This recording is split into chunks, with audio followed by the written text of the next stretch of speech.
show no fear. For the master, master teacher. Freedom for the master, master teacher. Freedom for the master, master teacher. Freedom for the master, master teacher. 'Cause he's a man of the hour. They kidnapped him for building Tamare. He put his life on the line for us all. And for the truth, the lies must fade away. Fade away. It's been a long time coming. Yes, let's be strong. For the 7 seals are breaking. It won't be long to make our dreams come true. For a life that's new. Some are called and few are chosen. Said, how about you? For the master, master teacher. Freedom for the master, master teacher. Freedom for the master, master teacher.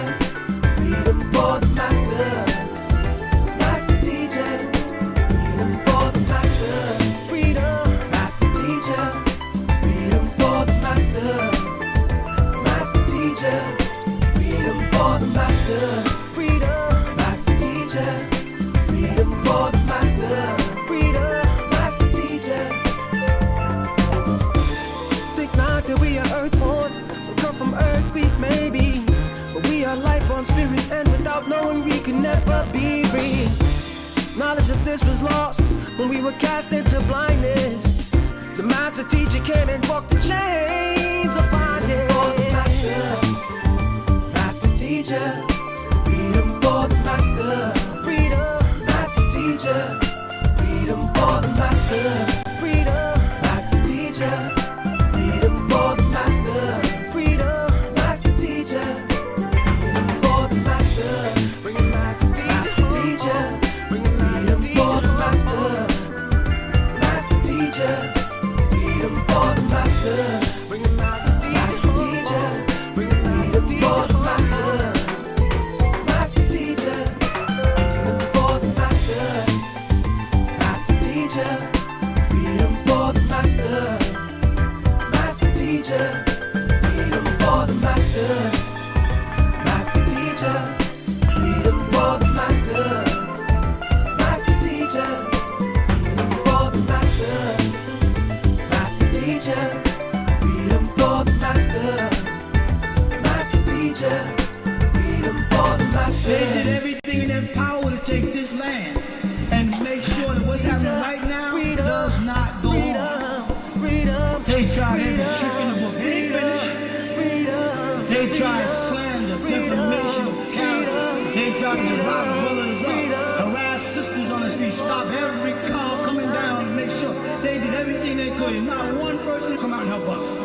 Why? Because they had us marked as a cult. Oh, there's some crazy suicide cult.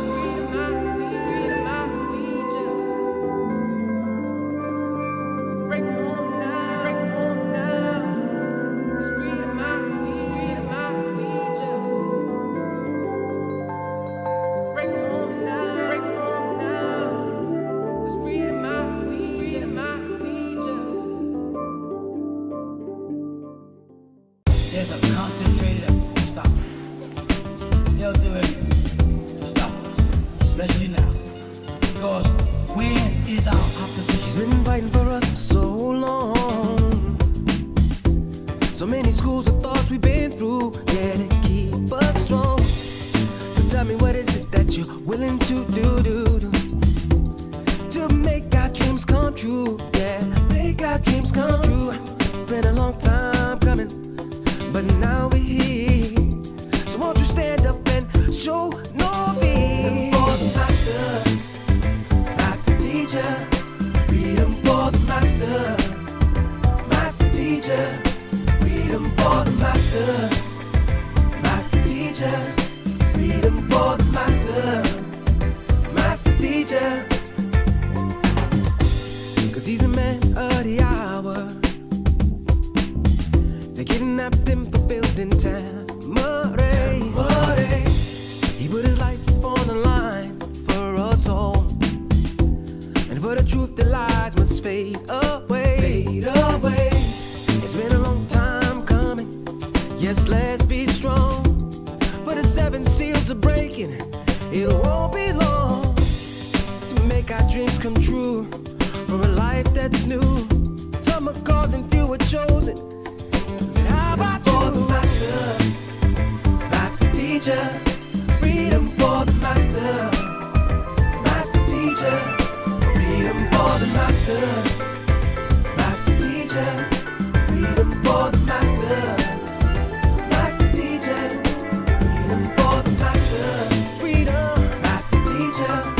Freedom for the master, master teacher. Freedom for the master, freedom, master teacher. Freedom for the master, freedom, master teacher. Think not that we are earthborn, we come from earth, we may be, but we are life on spirit, and without knowing we can never be free. Knowledge of this was lost when we were cast into blindness.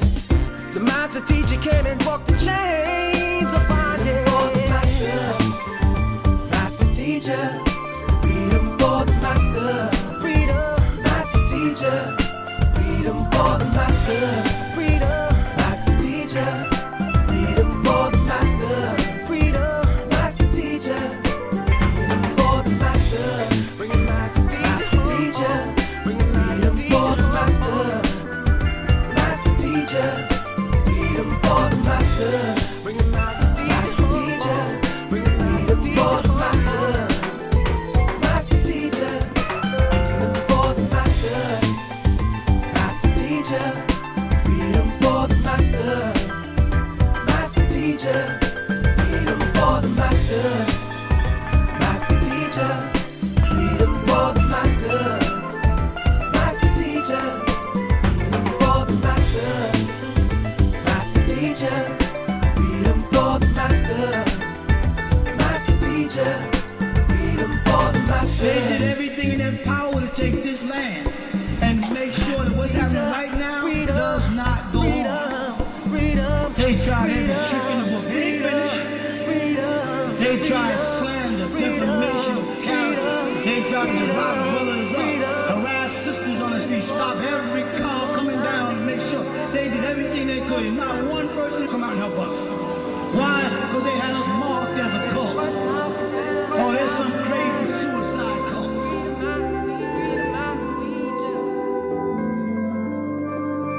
Bring home now, bring home now. It's freedom, master teacher, freedom, master teacher. Bring home now, bring home now. It's freedom, master teacher, freedom, master teacher. There's a concentrated effort to stop it. They'll do everything to stop us, especially now. Because where is our opposition? He's been fighting for us for so long. So many schools of thoughts we've been through, yeah, to keep us strong. So tell me, what is it that you're willing to do to make our dreams come true? Yeah, make our dreams come true. Been a long time coming, but now we're here. So won't you stand up and show no fear? For the master, master teacher. Freedom for the master, master teacher. Freedom for the master, master teacher. Freedom for the master, master teacher. 'Cause he's a man of the hour. They kidnapped him for building Tamare. He put his life on the line for us all. And for the truth, the lies must fade away. Fade away. It's been a long time coming. Yes, let's be strong. For the 7 seals are breaking. It won't be long to make our dreams come true. For a life that's new. Some are called and few are chosen. And how about you? For the master, master teacher. Freedom for the master, master teacher. Freedom for the master, master teacher. Freedom for the master, master teacher.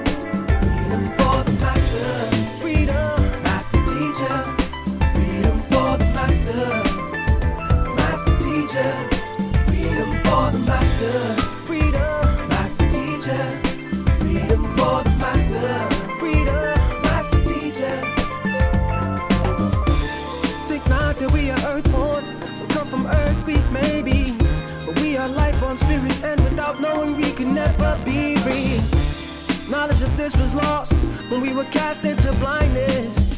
The master teacher came and broke the chains of bondage. For the master, master teacher, freedom for the master, freedom, master teacher, freedom for the master, freedom, master teacher, freedom for the master, freedom, master teacher, freedom for the master, bring a master teacher, bring a freedom for the master, master teacher, freedom for the master, bring a master teacher, bring a freedom for the master, master teacher, freedom for the master, master teacher, freedom for the master, master teacher, freedom for the master, master teacher, freedom for the master, master teacher, freedom for the master, master teacher, freedom for the master, master teacher, freedom for the master. They did everything in their power to take this land and make sure that what's happening right now does not go on. They tried every trick in the book. They ain't finished. They tried slander, defamation of character. They tried to rob brothers up, harass sisters on the street, stop every car coming down, and make sure they did everything they could. And not one person come out and help us. Why? Because they had us marked as a cult. Oh, there's some crazy suicide cult.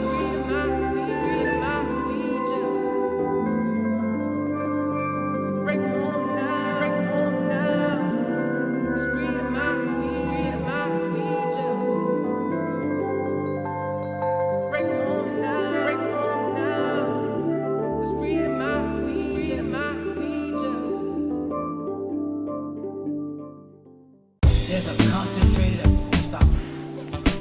They'll do anything to stop us, especially now. Because where is our opposition? He's been fighting for us for so long. So many schools of thoughts we've been through, yeah, to keep us strong. So tell me, what is it that you're willing to do to make our dreams come true? Yeah, make our dreams come true. Been a long time coming, but now we're here. So won't you stand up and show no fear? For the master, master teacher, freedom for the master, master teacher, freedom for the master, master teacher, freedom for the master, master teacher. 'Cause he's a man of the hour.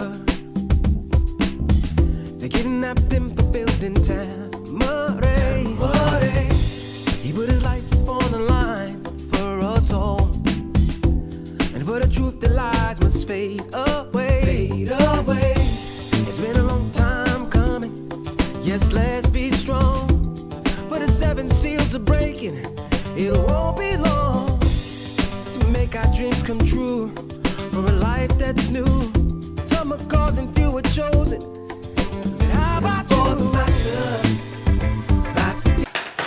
Rahubat Moisar. Greetings family, how are you all doing? It's another Tuesday, another OSM Ask Us Anything. Alright, just waiting for more people to join. Hope you all are good. Remember to share the links. Remember to like, comment, and all that good stuff. Nathan Gilbert, Rahubat. Yeah, Delilah, Rahubat. Rahubat to everyone joining. I am 2123 Rahubat.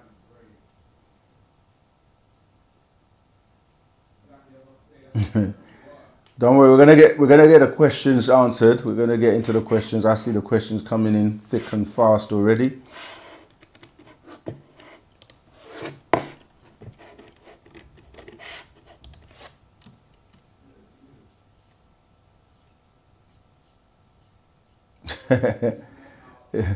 Where are you all? Is this, we're only a few minutes. Is this for music? No, that's our theme song. That's the music we play freedom for the master teacher. We want it to ring in everyone's mind.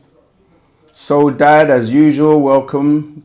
Glad to have you on board. Goddess, Ninth Flesh, Rahubat. Coco Brown, Rahubat. The Cooper, Rahubat. Greetings, greetings, greetings. Welcome. Welcome everyone. Yeah, just want to take a moment to thank the Master Teacher Partner Babyanun, Dr. Malachi Z.K. York, Baba Avatara Yanun, because none of this would be possible without him, you know. So we always give our reverence, we give our thanks, gratitude to him, okay. We're just student teachers doing our best to direct you to the man of the hour, Parna Babyanun, who we love so much. And that's the love he has shown us and has given us. So, you know what I mean? We have to always reciprocate that love so that we can teach and learn to care. Nathan Gilbert, what is your belief that the Anunnaki created humans and all these extraterrestrials from the Seven Sisters star system? You must be new, Nathan, because, you know, we operate on factology, yeah? Meaning that we deal with facts, and it's not our belief. Just because we were the first to teach on the Anunnaki by way of Dr. Malachi Z.K. Yopana Babyanun, he was the first one to talk and teach about the Anunnaki, or made it more popular. And he's a linguist, and he was able to give you a much more thorough breakdown who these beings called Anunnaki are.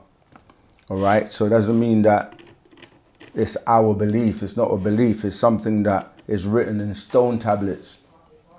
And at the time, you had people like Zechariah Sitchin as well, who was also a Caucasian Jebusite that was also teaching, because the master teacher teaches us things way, way, way far beyond what everybody else on the planet is teaching or was teaching, so much so that people don't generally accept it when it comes from us. Like he said many times, my freckles are too close. But when you hear it from others, then you're willing to accept it. Like you always need validation from others. So I'm just saying to you that the Anunnaki tablets have been found. You know, there are many, many tablets. You can just Google it. So he was able to decipher them. And yeah, we can go into, if you have a more clearer question, but it's not a belief system we deal with facts. Okay, let's take that first voice call. I have a question. If the Bible is not true, why everything it predicted is coming to existence, like wars and weather, people coming against people, how would someone know these things? If you can answer that, I would look at things differently. The Bible is not, listen, there's been wars and that for millions of years. So it's not, that's not prediction. It's like people fight all the time because you're dealing with different natures and different DNAs and different, like there's nothing in the Bible that you can say is a prediction, because I mean, when you say the Bible as well, that's in itself a distortion, because there are many Bibles. Even Nostradamus was saying things that predate the Bible, you know. So it's just that when we say things and when one of our own teaches you, you don't want to accept it. But tell me one thing in the Bible that is predicted. There are many things in the Bible that are not even, there are many things that are not even in the Bible that are happening right now. Case in point, AI, the internet, you know, many things that are not even mentioned in the Bible at all. So it's funny because it's a book. It's just a book. It's a book that people have chosen to make into something that it's not. it's a book about stories, and as I said, it depends on what you even call, like, just because it's called the Bible doesn't give it any validity or anything special, that unless you choose to make it. So, you know, we can walk from the cover all the way down to Revelations and just show you so many inconsistencies. In fact, I just see so many people on the social media now, TikTok, Instagram, that are just debunking and just, I'm talking about your average person now, will just explain things that just don't make sense in the book, from the cover all the way down, you know, to the last book. So you tell me if there's anything you want, if you're online and if there's anything you want to tell me that's in the Bible that hasn't happened already or hasn't happened previously or in ancient times, because the warring has been going on from the very first inception of man. People have been fighting. I mean, up until the time when before we were compromised by other beings that came to this planet, disagreeable beings. Yeah, that was millions of years ago when it was a peaceful planet. Before that, we lived in peace, but then the infiltration of 6 ether beings brought about the chaos on the planet. So, all right, let's move to the next question. You've mentioned be careful what God you pray to. Wouldn't it be my intention that I know I'm praying to a good God? Or do I have to know what God I'm praying to? I think you should watch the video we put out recently. Somebody else asked the question, the same exact question. The point is, you don't know who you're praying to, because when you say God, that there's no evidence or facts to really prove what you're saying. And you know, this God that is a fictitious character that sits down somewhere you call heaven doesn't exist. So when you're saying God, you have to look at where are you getting that from. And if it's in a book that was written by men, and what's the translation for that word, you start to see these are like extraterrestrial beings. There are different types of extraterrestrials. So when you say you're praying to God, you're praying to one of these extraterrestrials. Pretty much the Anunnaki, in terms of Enlil, Enki, Riskigal, their family, and Anu, who they consider the Most High. This is the text is coming from the Sumerian tablets, the Enuma Elish, the Gilgamesh epics, the Atrahasis, and the many Akkadian tablets. People have to just wake up to the fact, like, we're living in a day and time now where it's so clear that these books have been plagiarized from the ancient Sumerian text, the books you're calling the Bible today. Yeah, and you either do research and find out, or you keep believing. To believe something is just that, you just believe it. But if you want to know the facts about it, you have to do research and present the evidence. You know, we can debunk we've been doing it. You know, we've got so many videos just breaking down who God is and who God is not. So again, go watch some of the videos. Ask me questions that I want people to ask questions that will lift us up and elevate us to higher knowledge and information. We don't mind covering the Bible and the Quran and the monotheistic religious stuff, but I think, you know, we've got so many videos covering this God topic. In fact, I want to see that video I'm talking about. See if I can find it. Right, here we go. I actually watched it myself. There you go. There's a video on OSM Vision. It's called Who is God? What is God? Full breakdown. Yeah? I think it's that one. I'm pretty sure it is the one I was watching myself yesterday. I very rarely get a chance to watch the videos, and when I do, it's actually quite interesting. So yeah, go and watch that video. In fact, that's what I'm going to start doing. If it's not a question that I need to go into detail and break down, if we've already got a video for it, then I would tell you, go and watch the video and then comment on the video, and we can come back and answer the questions you comment on the video. Yeah, definitely it was that one. Who is God? The thumbnail says who is God, and the title is who is God, what is God, full breakdown. All right, let's take another question. Where should we start to learn more about your master teacher? Where is a great place to begin? Is to pick up a book, pick up one of his books, any book. Actually, we prefer you, if you want to be up to date, to pick up one of the books from what we refer to as the hereafter doctrine. Okay, because when we say hereafter, we're talking about after the year 2000, after the 6,000 years of religion have elapsed, right? Because religion was really given up to the year 2000 AD and it expired, you see. So the hereafter doctrine is the outformation that became information, referred to as our way, Partaruk, the master's secrets, and a series known as actual facts. Yeah, so these are actual facts. For example, this is an actual fact, and this is actually called the proof by way of Parnababianun, the proof.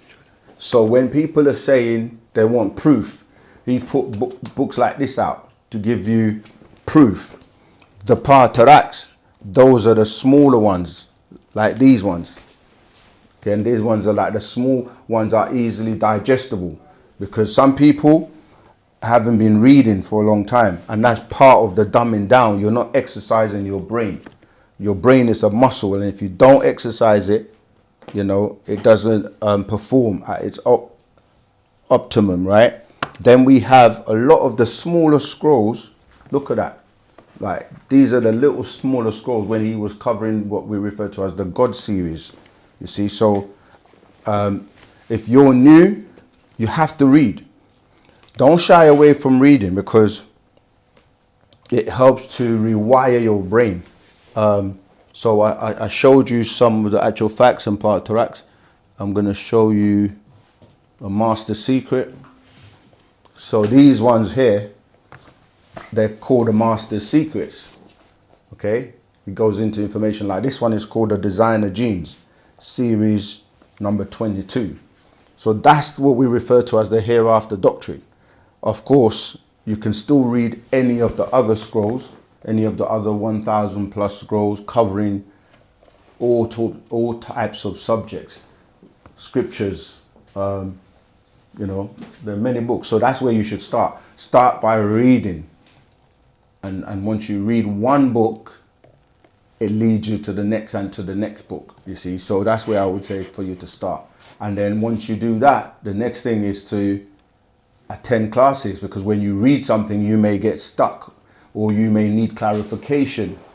Yeah, you might need clarification on something that you read in the book. That's why the classes are here, so we can give you the breakdown. Because remember that I gave you what we call the hereafter doctrine, but before that, there were many schools that we went through.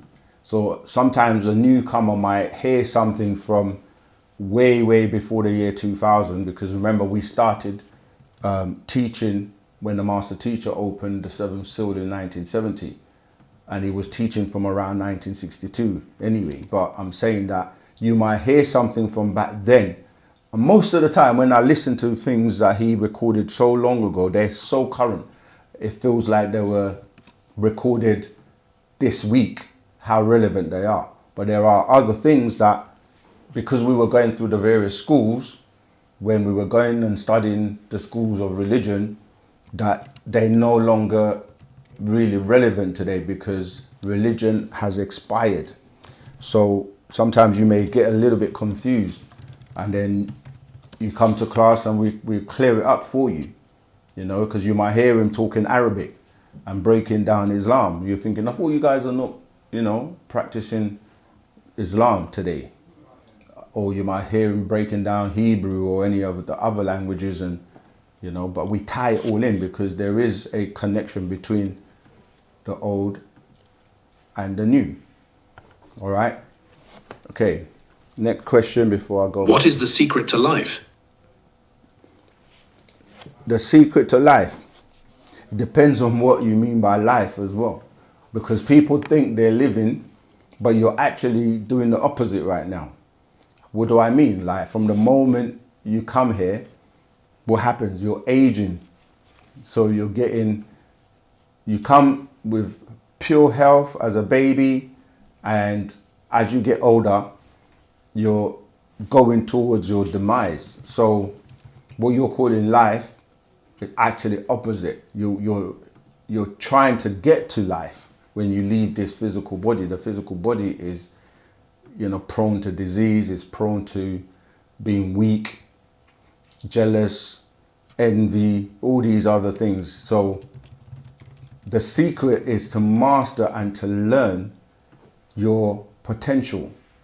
Like you need to know what is your potential, your potential. The word potential, if you read the book, we've got a book called The Potential by the master teacher Pineal, Dr. Malachi Z.K. York, because you're here to discover your hidden potential and to master this realm and to learn how to leave this realm and go to the higher realms. And so the only person that can really, really teach you that is Pineal, because he's a master of both the unseen and the seen world, a 720-degree being, so that's the purpose. Your purpose is to master yourself first of all, and then master everything around you on this physical material realm, so that you can progress to the next realm, and you continue that way until you reach the higher realms of the 9 ethers, going higher. Okay, next one. I'm going through the questions that are simple, quick today, but if I get one that is requiring more time, I will spend the time on it. But let's go to the next one. Can you speak about the power of meditation and manifestation?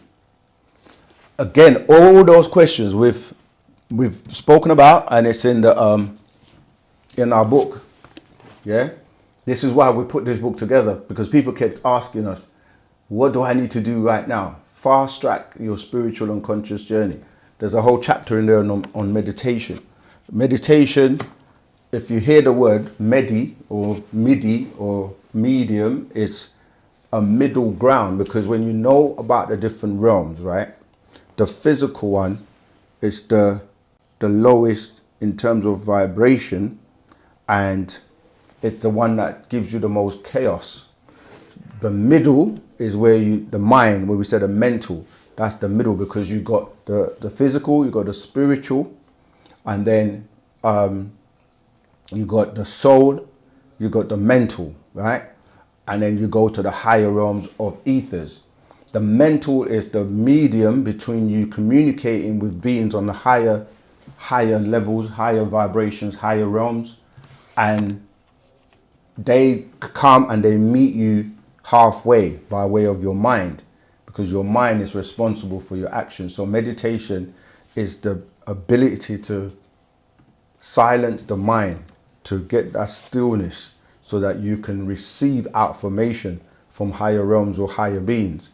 And it's a way of you learning to go inward as opposed to externally. So meditation is very useful for you to be able to calm the mind and to receive affirmation, you see.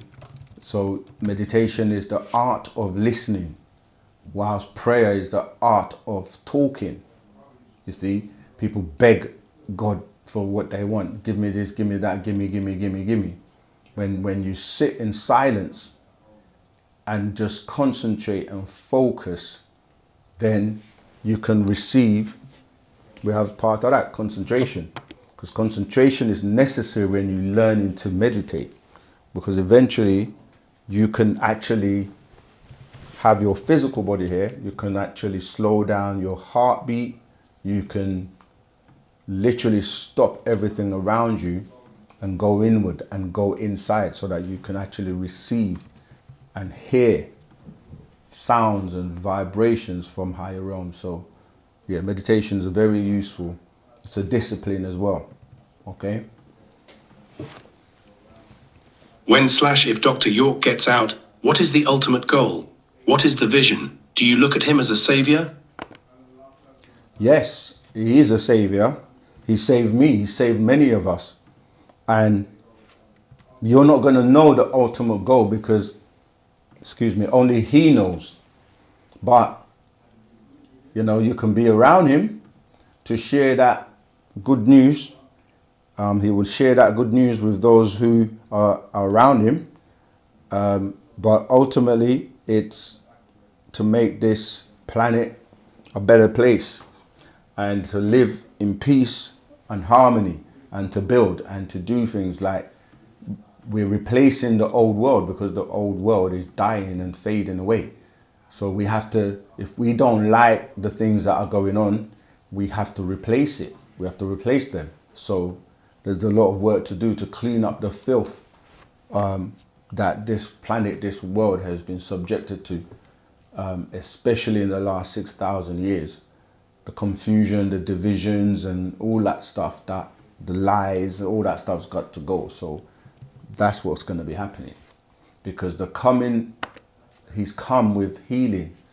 The Son of Righteousness has come with healing in his wings. That's Malachi chapter 4 verse 2, if you are familiar with that. So he's coming to heal those who would listen and take action, take heed. It tells you that. Even the so-called book of Revelations that's revealing certain things tells you that. So yeah, you can either be a part of the solution or you can be a part of the problem. But when the truth comes, all false things will perish. So which side do you want to be on? All right, let's go to the next question. Why do we use the terms ancestor/ancestors when time doesn't exist? Because ancestors is to do with your bloodline and your DNA. That's not got nothing to do with time, because you being here, right, is proof that you exist. If nothing else, you can pinch yourself and know that you exist. But that reality then shows you that if you exist, your mother and father exist, because that's how you came to be. And if they exist, your mother and father, that means their mother and father exist, and so on and so on and so on. So when we're saying ancestors, it's a fact, it's reality. Those are who created you. But people will say, no, God created me. And they can't prove or confirm who this God, Allah, all these other names that, people use in these monotheistic religious books to prove that it's fact. So your DNA is real. Your blood is real. So you're tied to them by way of that. It's got nothing to do with time in that sense. It's just that they were here before you to give birth to you. So, and their mother and father were here before them to give birth to them. So if you want to look at that as time, there is a link going back.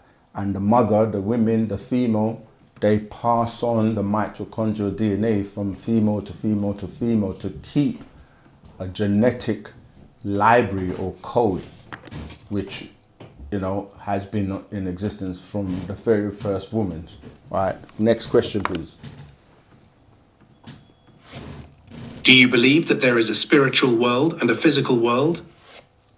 We know, we don't believe, we know it. Yes, there is a spiritual world, because something is keeping you here right now and you're moving, talking, animated. And at some point, and we've seen this from other people who were here with us, who are no longer here. So something happened and you can see their limp body lying down, or, stationary, and they're no longer moving or animated. They're not speaking anymore. They're not laughing. They're not dancing. They're not doing anything anymore. So something has left them. And we know that everything has a spirit. The thing is, people are using words in English, but not fully understanding the origin of the words you are using.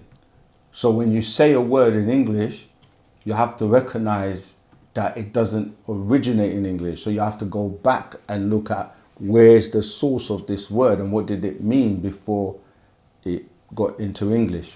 You see, so spirit is something that every culture, excuse me, a spirit is something that every culture speaks about. From the ancient ones, our ancient ancestors in ancient Kemet, what people call Egypt, they spoke about the spirits, referred to as the Ka'a. That's what I'm saying. You have to remember there's always a root of everything. The Ba'a, which is the soul. You see, the Khat, or, you know, the body. So we know that everything has a spirit, but everything does not have a soul. And some have a soul, but they don't know what its purpose is, or they're not activating it, or they're not utilizing it. You see? And this doctrine, this Wu-Sabat, Wu-Nuwaubian, is a spiritual science that will activate you if you have a listening ear, if you are one that would like to reawaken as the supreme beings that we once were. So yeah, it's not everyone that has a soul, but living things, whether you're talking about rocks, trees, animals, everything has a spirit, because that's how you are alive, or pulsating, animating, movement. Yeah, but the soul is a bit special because there are different types of soul, and not everyone has the divine essence known as the neshama, which is a different portion of the soul. Even though in the Bible they translate everything spirit and soul, they misinterpret one for the other and so forth. Some they use them interchangeably, but in the language you see the difference. So yeah, hope that answered that question. Let's go to the next one. Why are we here on Earth? What is really going on? Different people are here for different reasons. Some people are here because they've been bred, like for food. Others are here to be utilized as slaves. Others are trapped here because they don't really know who they really are. And others are here because they want to control others. So it all depends on who the we, because these words like we and us, you have to remember not everyone is the same. So it depends on who you're saying the we is, because some people are just here and they're just useless eaters. Other people are here to solve problems and to master this realm and then progress to the next level. You know, life is a learning from cradle to grave. So everyone's here for different reasons and different purposes. Some are here to learn and have, you know, conquer the lessons that they didn't achieve or graduate from the last time they were here. So they've come back as a chance, really. They've been given a chance to come back and fix what they were lacking so that they can move on. Next question. If there is a spiritual world, are there also demons and negative entities? How do you get rid of them? Pray. Yes, not if. We don't do with ifs or maybes or buts and ifs or maybes. There is a spiritual world. You have positive and negative, or agreeable and disagreeable in everything. That's how we have the duality, and you can lean one way or the other. Some lean in the wrong way because they don't know any better. But yeah, there are disagreeable beings because they feed off of the agreeable beings, and the agreeable beings can get caught up and be in the wrong place. So it's all about knowing where you stand. Where do you lean to? And so Wu-Sabat helps you to decipher who you are.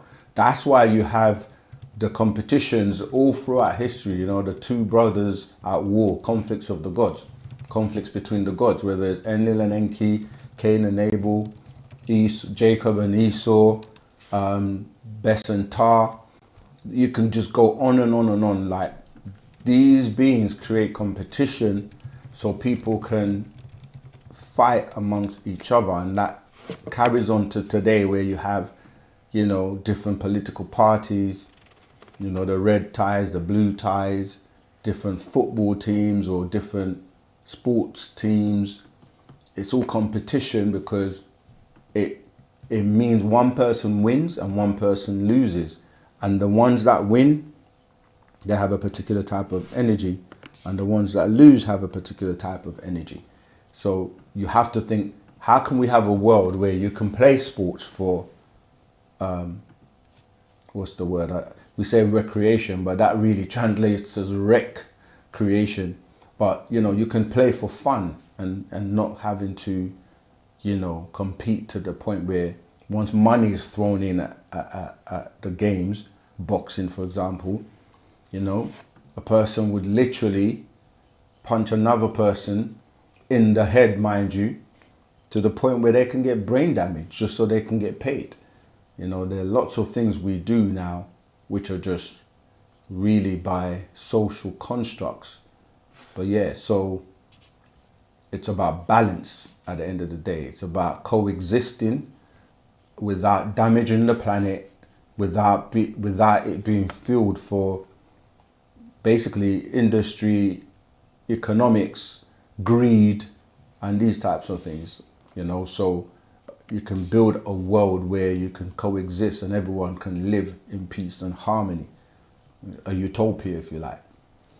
Yeah, that's what we should be striving for. Next question, please. How do you know or find out which category you fit in that is a slave, bred to be consumed, a soul that's here to solve problems, etc.? You know by who you align yourself with. Like, you know what our work is about. You know the whole story about Michael and his angels fought against the dragon and his angels. That's another way of saying you have agreeable and disagreeable. And even on the planet, you can say these people, they destroy or they do things that are destructive. Unaliving people and animals and having wars and all kinds of things. When you look at the reasoning behind it, a lot of the times it comes down to these deities or gods that they claim have all this power, but yet they can't do the work for themselves. They need men to do it for them. So you know by what you do. What's your output? What do you do every day when you wake up? Who do you help? What right knowledge or truth do you share? Do you steal? Do you cheat? Do you unalive people? Do you plot to do destructive things? You see what I'm saying? It's very clear. You decide for yourself which way you want to swing. So you know by the output, by the works. That's why we say it's very easy for anybody to claim that they're this or they're that, but where's the works? What's the evidence? But the master teacher, you can see his works by the information that he puts out, by the lives that he has transformed, by the truth that he teaches, by the communities that he built, and teaching others to be like him and do the same. You see, so you decide for yourself. Are you a destroyer or are you a producer? Are you a consumer or a producer? So you know. Do you help people?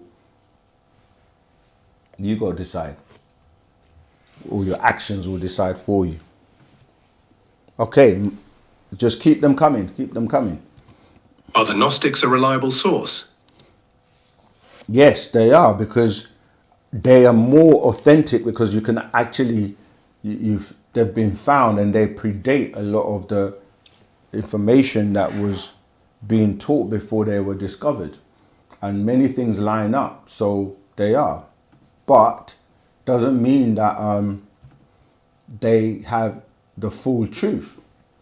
You see, they're part of the puzzle, because again, you have to go back to who or what was here first. How did they live? What did they teach? What did they do compared to what we're doing today? And have we progressed, or have we, some people are regressing, to be honest. Like, we're going backwards. We're doing things that are destroying the planet. you know, like unaliving the animals, poisoning the waters, cutting down the trees, industry. You know, we can go on and see how Mother Nature is now rebelling against how it's been basically just abused. And the beings on it, ourselves, we relate to Mother Nature. So we also are yearning for a better life, because we know that in the hands of the small majority, or shall I say the small minority, that are ruling and controlling the lives of everyone else, it's a very draconian, cold, lack of empathy, lack of love. You know, it's all about the strongest, or the, as they say, the what they call the what's the term I'm looking for? The fittest. What's the term? Survival? What is it? It's like so the survival of the fittest. That's what I'm trying to say. Yeah. So just because you have more, say, weapons that you can go and just like bully someone else and take over their stuff, that doesn't make you right. But yeah, so that's what's going on. What do you do to help change the world to a better place? Okay. Is Sophia the Most High God? Sophia? No. First of all, like, okay, Sophia is not the first woman on the planet. And who made her a god? Because we are all gods and goddesses, if you want to use that term. Lucy even predates Sophia. You know what I'm saying? So, have I got that scroll? I want to find something to show you guys. Let me see if I can find it on Google. Can't remember the exact name, but it's like, let me see if I can find it. You know, with AI now,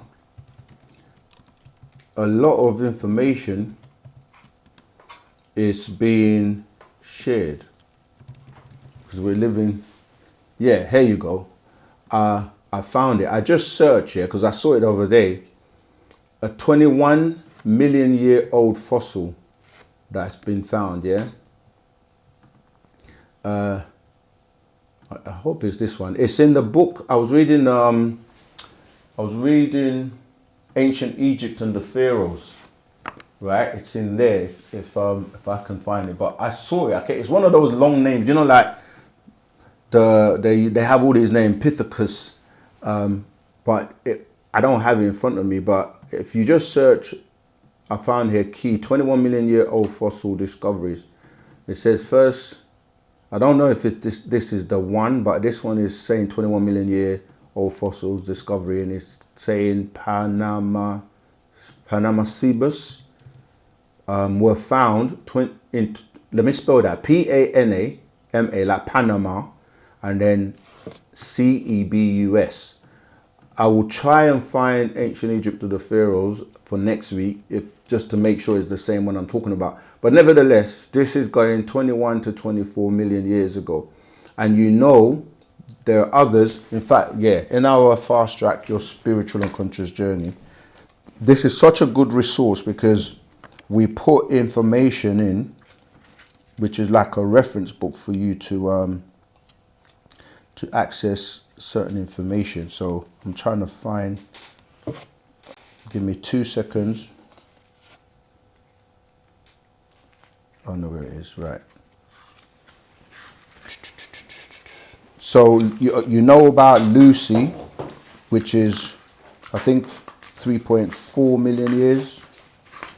They made a movie Lucy as well, right? If you haven't seen that movie, which really tells you about a woman that uses the whole of her brain because she was drugged with this synthetic drug that made her able to use the full capacity of her brain, and she went through the process of transforming into this. Where is the page? think someone looking for stuff. Maybe they don't want you guys to find it. Oh, I'm going to find it. I've got to be a bit more organized. I should mark it up.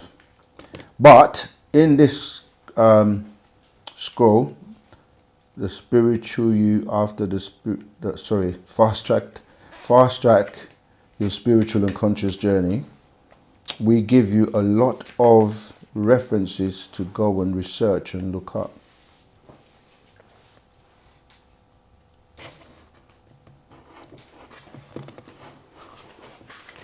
Right, I'm rushing. Let me take my time and then I'll find it. But yeah, so anyway, I'm saying that Sophia, it's a woman, but the name Sophia its origins go back to Greek, whereas we're talking about the fossils, the oldest fossils that are found, the oldest woman, even if you just go by Lucy, were found in Africa.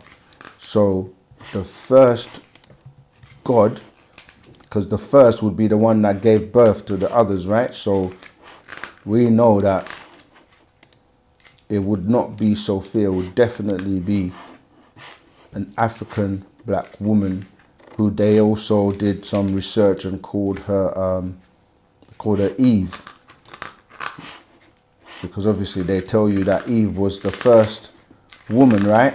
That they supposedly got from Adam's rib.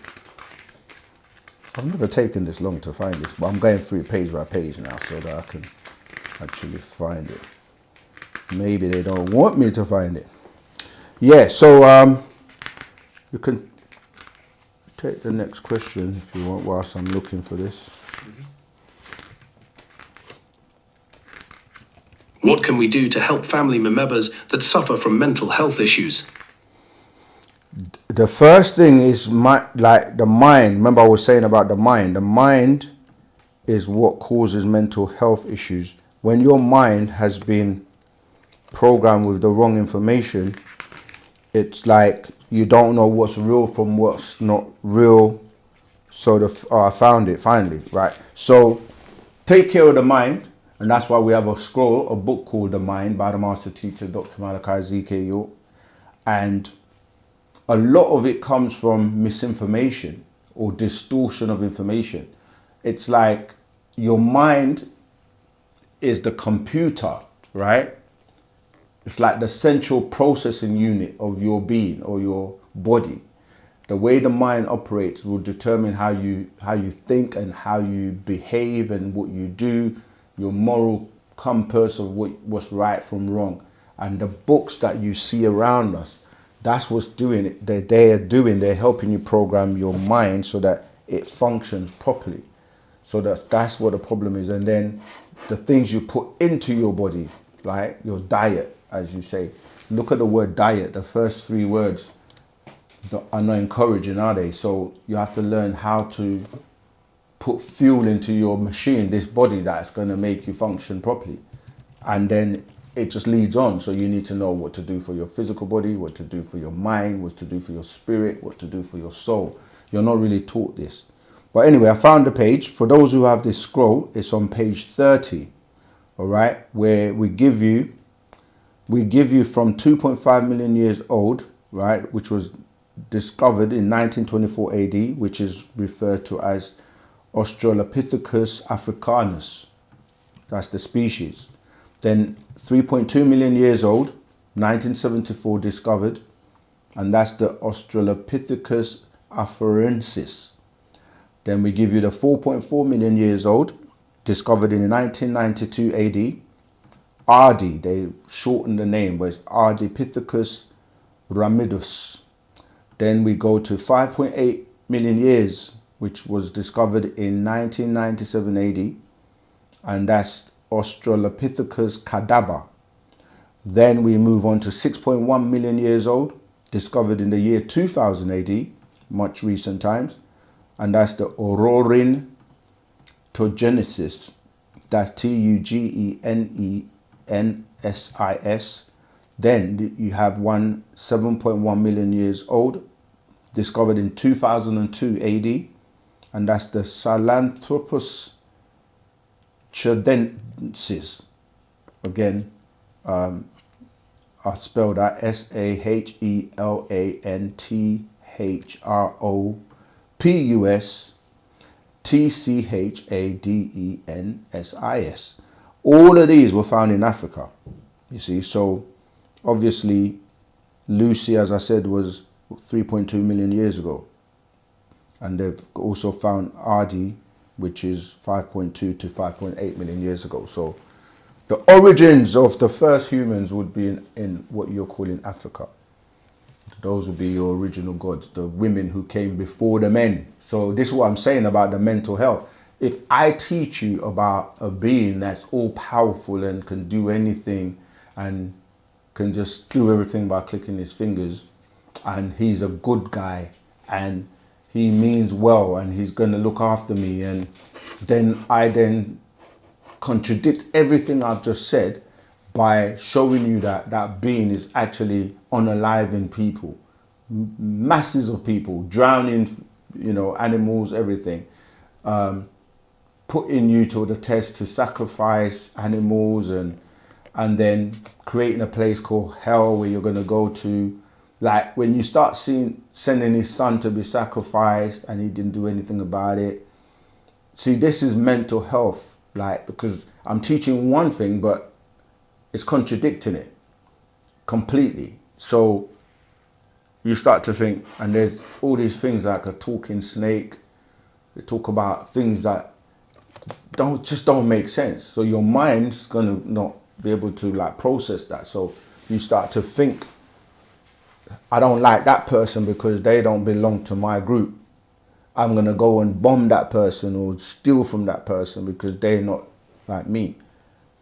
All these constructs that don't make sense. So that's what causes mental health, where people don't know who they are, where they're from, where they're going, how they're gonna get there, whether it's real or not.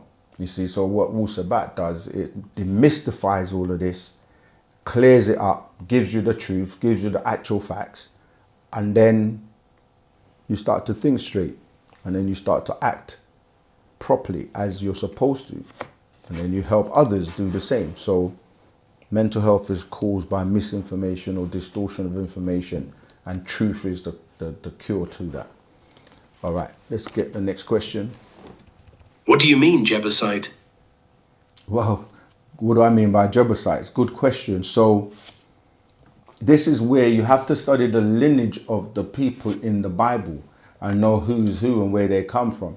And if you were to just search, let me just see if we've got to use these tools. Let me put sons of Canaan.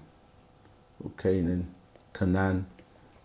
If you just search that, sons of Canaan in the Bible, I'm just using Google, right? I could go to the Bible, but, you know, AI is powering. If you go to Genesis, it says Genesis 10:15. In fact, yeah, there you go. This, I just Googled sons of Canaan, yeah, that's Canaan in the Bible. So you can do this on your smartphone. Just go to Google or any search engine, search sons of Canaan, right? And this is what came up. And you can read this in Genesis 10:15 and the First Chronicles. So if you read the list, right? So Canaan, he had 11 children. The first one that I say is Jebusites. That's what I meant, because when you add the ites to the end of the word, so Jebus was one of his sons. So it says that beyond these two named sons, the biblical genealogies identify several tribes descended from Canaan who occupied the region from Sidon to Gaza and Sodom. First one, Jebusites. So when I'm saying the Jebusites, they are the ones that are passing themselves off as what you refer to today as the Jews, but they're really descendants of Jebus, and they try to tie into Judah and say they're Yehuda from the tribe of Judah, but they're not clearly when you look at the lineage. So Jebusites is one, those are the ones from like the Khazars and the Saphradim and from that Russian region. Then you have the Amorites, the Amorites. Those are the people that today would be the beings in America, Amoritica. So you can hear Amorite, Amoritica became America, or the Amirs and the Incas put together gave you the Americas. Then you have the Girgashites, okay, that's the third son. Then you got Havites. Then you got the Archites. The Archites will be like those in Australia. Then you got the Sinites, the Arvadites, the Zamorites, and the Hamathites. When you say Ham is from Ham, which is black. So these are the 11 sons of Canaan, and that's their lineage in terms of the family tree. But people try to supplant and pretend to be who they are not. All right? So that's what I mean by the Jebusites. Do some research. Okay, next question. So praying and manifesting and the universe and source and enlightenment. So what does all that mean then? Are you giving your energy to something else? How can we lift ourselves up? Okay, those things, they relate to some degree, because first of all, you have to recognize your power. You have to recognize that you are God. It tells you even in your Bible that you are God. Yeah, Psalms 82:6, John 10:34, Exodus 7:1, where Moses was made a God. So you can be a God. You can be made a God. You are God. So once you recognize that, it means that you recognize the power you have, the power within. And when you look at everything that you see around the world, physical things, they came by someone's mind manifesting that. So when you say manifestation, yes, you have the ability to create. You create children, you create things, you design and create things. We're co-creators of what you see around you as the physical world, because somebody invented something, then somebody invented something else, or somebody improved on what somebody has invented. So whether you're looking at material things, you know, fancy cars, fancy houses, fancy yachts, name it. It comes by our creativity as the people on the planet, the gods and goddesses. That's why when you start to look at the fictitious description of what you're calling God in the books, it doesn't add up, because that same God has human attributes, human emotions, just like we are. They walk, they talk, they cry, they're jealous, they fight, they steal, they do the same things that people on the planet do. So first of all is the concept of God. Prayer is what? Like we said already, meditation or sitting in silence and reflecting, you know, introspection of yourself. Like, what are you doing? Why are you doing it? You know, these are all things that you're saying when you're saying prayer, because you're reflecting. Of course, you've also got ancestors and beings that are connected to you, as I said before, where your parents and their parents and their parents and their parents have crossed over or have graduated from this lower dimension. Some are trapped without a physical body because they never made the grade to go up. Some go to a certain level and that's where they're at, but you still have a connection to them because energy cannot be destroyed. And your energy connects to their energy. This is what we're calling prayer. When we're speaking with our ancestors or speaking with other people's ancestors or familiar spirits, as is used in the Bible and the Quran. So the concept of God, God is a concept that you've been given, and it's only a thought in your mind. Other than that, the reality is you are the God that you're talking about, both male and female. Yeah, so let's be very clear that Wu-Sabat, we don't play. We give you the truth. For some people, they've been in that spell for so long that you're telling them the truth that they are gods and they don't want to accept it because they see God as some mystical, mysterious, all powerful, all knowing, everywhere at the same time, but nowhere at the same time, all powerful, but yet can't do certain things because he doesn't have the power to do so, like fix the problems of the world and get rid of all the chaos and get rid of the devil and get rid of wickedness he can't do that, but he's all powerful. So what I'm saying is your concept is a concept, and the quicker you let go of that concept and deal with reality, the better off you're going to be. Yeah? Next question, please. Please, I want you to break down these words as they are in the Bible. God/Lord. God/Yahweh/Elohim. I need to understand this concept. Oh, that's a good question. Okay, again, let me just make it simple. If you go to any of the online concordance or Bibles, yeah, that's the thing about technology now. You've got AI, you've got smartphones. The Bible has been digitized, word for word, broken down with the concordance. So if you were to just go to the Bible and search, I'm using the blueletterbible.org, and just search God, G-O-D. Of course, you have to even find out, like, who made that word up? Where did it originate from? Where did it come from? Because it's a German word from the word gut or Gad. Remember that I teach you all the time about the vowels. When you study ancient languages, remember our master teacher, Dr. Malachi Z.K. York, Pineal Babylon, is a linguist and speaks over 19 languages. He taught us these languages, and he teaches you throughout the book. When you're reading the book, you're learning the languages as you're going along. And then you're learning the original source of where all languages came from. So when you look at G-O-D, the O in the middle is a vowel. Yeah? If you take the O and put an A in there, it becomes Gad. And this is where I've just searched the word God. Nothing else, just God. It occurs 4,458 times in 3,878 verses in the King James version of the Bible. All right? The first time you come across that is Genesis 1:1. It says, in the beginning, God created the heaven and the earth. And with this tool, if you go to the tools and expand, it gives you the Hebrew. And it gives you every word. And the word God is the Strong's number H430.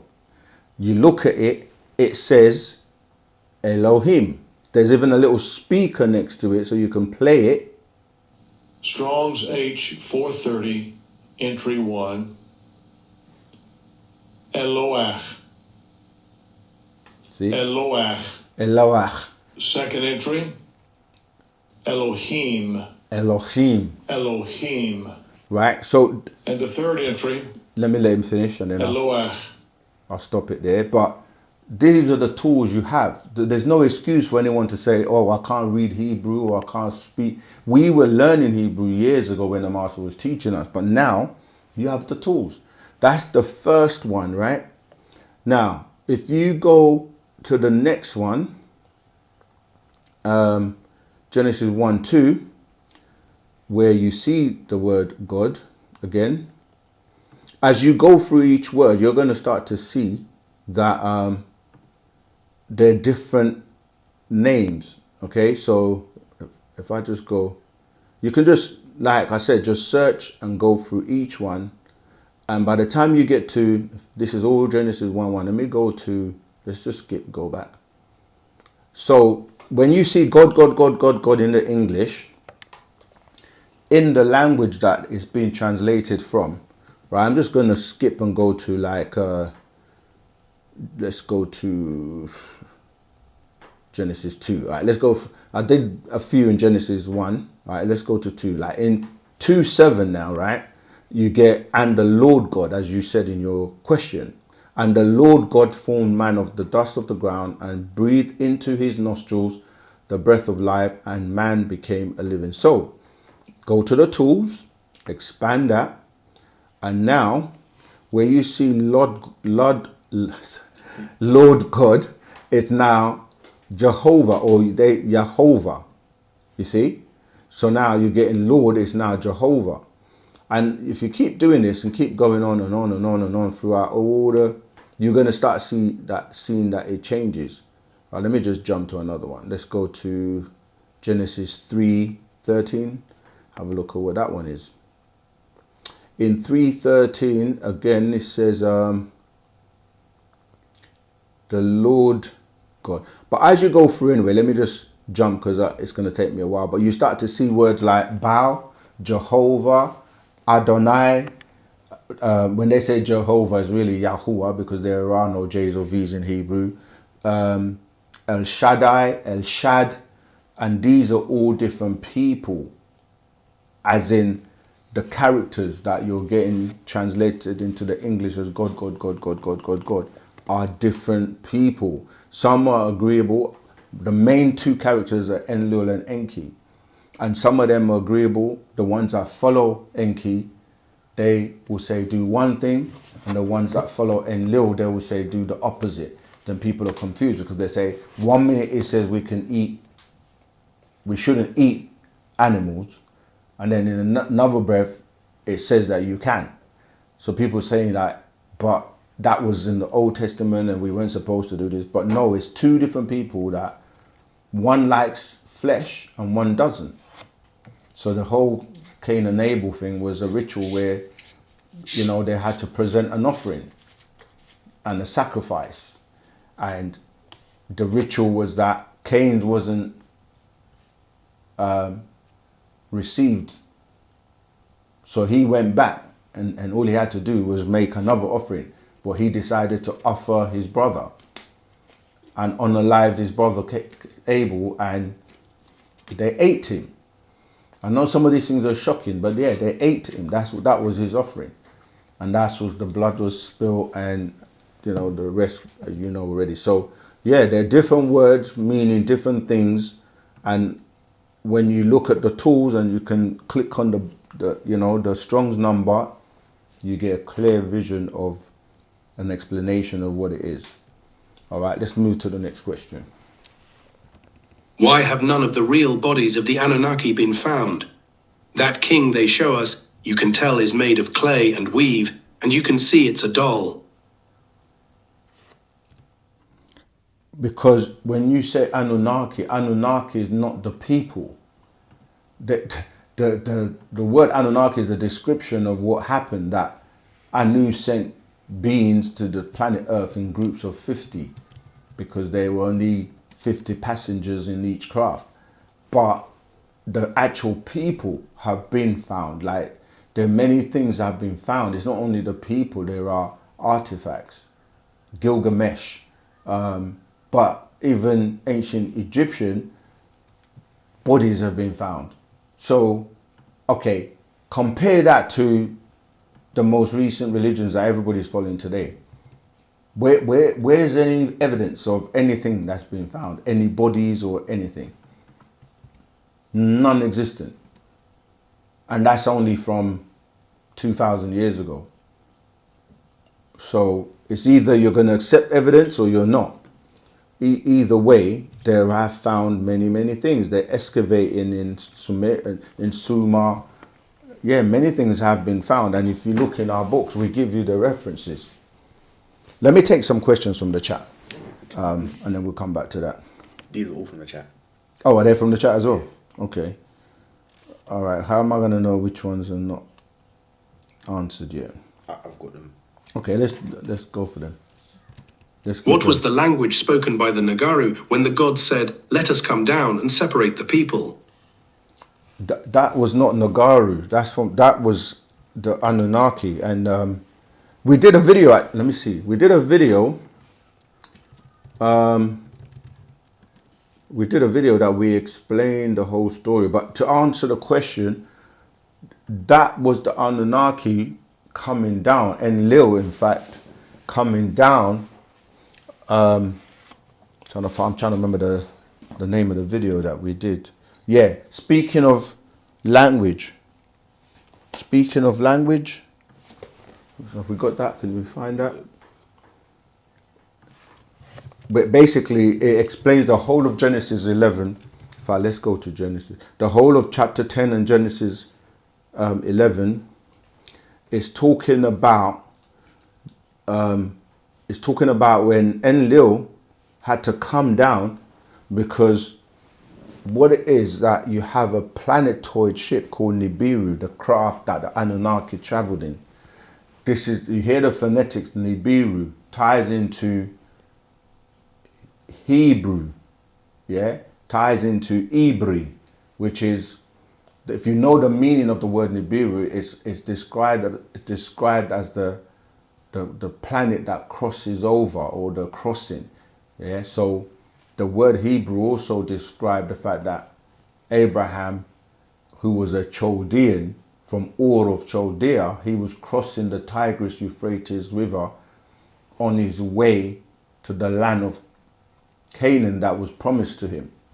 So the Phoenicians and the Sidonites, remember I just gave you the sons of the Canaanites, that Sidon is one of them, right? Sidonites, they saw him and they were like, he's a Hebrew or Hebrew. Remember, they were speaking Akkadian, because a lot of people forget that before Moses received books that you're calling Hebrew today, Abraham and his family existed, and they lived in an area and they spoke a language before the Torah.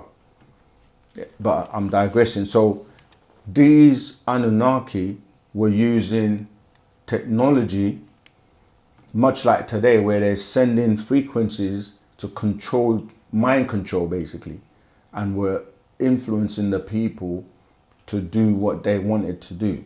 But then came Nimrod, who's known as Sargon, and Nimrod, if I'm remembering his Tamarane name properly, because remember, he's the son of Cush. Cush is Africa, known back then as Kish. Yeah? So he went that area, Mesopotamia, to Africa, to his father, and he learned the language that we refer to as Nuwaubic. And by learning that, he was able to teach his people, and they were no longer being affected by the mind control of the Anunnaki from Nibiru. So they were started to build a tower, as it said in the Genesis chapter 11. And okay, let's read it. Genesis 11:1, and it says, and the whole earth was of one language and of one speech, because now they were able to work together. There was no confusion, no babbling, because they were now on one accord. And because of that, they were able to build this tower. But it wasn't so much about the tower, because the whole story, when you get religious education or whatever, they teach you that he was building a tower to go to heaven. The tower was like an antenna, but it was to block off the frequencies, and it wasn't affecting them anymore, because he wanted to communicate directly to Anu and bypass Enlil. So, and Enki, and these, he looked at them as, they're just like me. I don't need to take instructions or listen to them. So they were working together and building. And I will touch on a part of that in the black book, our black book. But anyway, Genesis 1, and the whole earth was Genesis 11 verse 1. And the whole earth was of one language and of one speech. And it came to pass, as they journeyed from the east, that they found a plain in the land of Shinar. When you're saying Shinar, you're saying Sumer, because they were Sumerians, and they dwelt there. And they said one to another, go, let us make brick and burn them thoroughly. And they had brick for stone, and slime had they for mortar. So they were building, they had to get bricks. Because remember, Nimrod is known as a mason. He's known as one of the first masons, because he was a builder, those that work with stone or masonry. And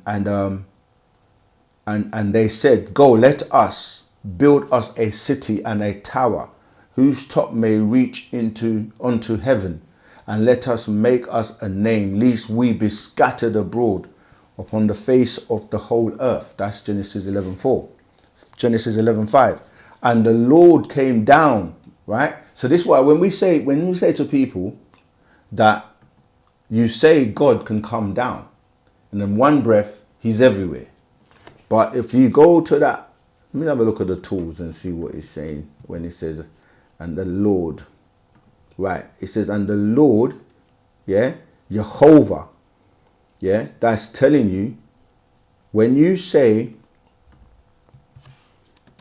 he came down to see, so he's got eyes, yeah? So he came down to see the city and the tower which the children of men were building. And the Lord said, behold, the people is one, and they have all one language. So this is more about the language. It's not so much about the tower. And this they begin to do. And listen to this. And now nothing will be restrained from them which they have imagined to do. So anything they put in their mind, they were able to build because they were working together now on one accord.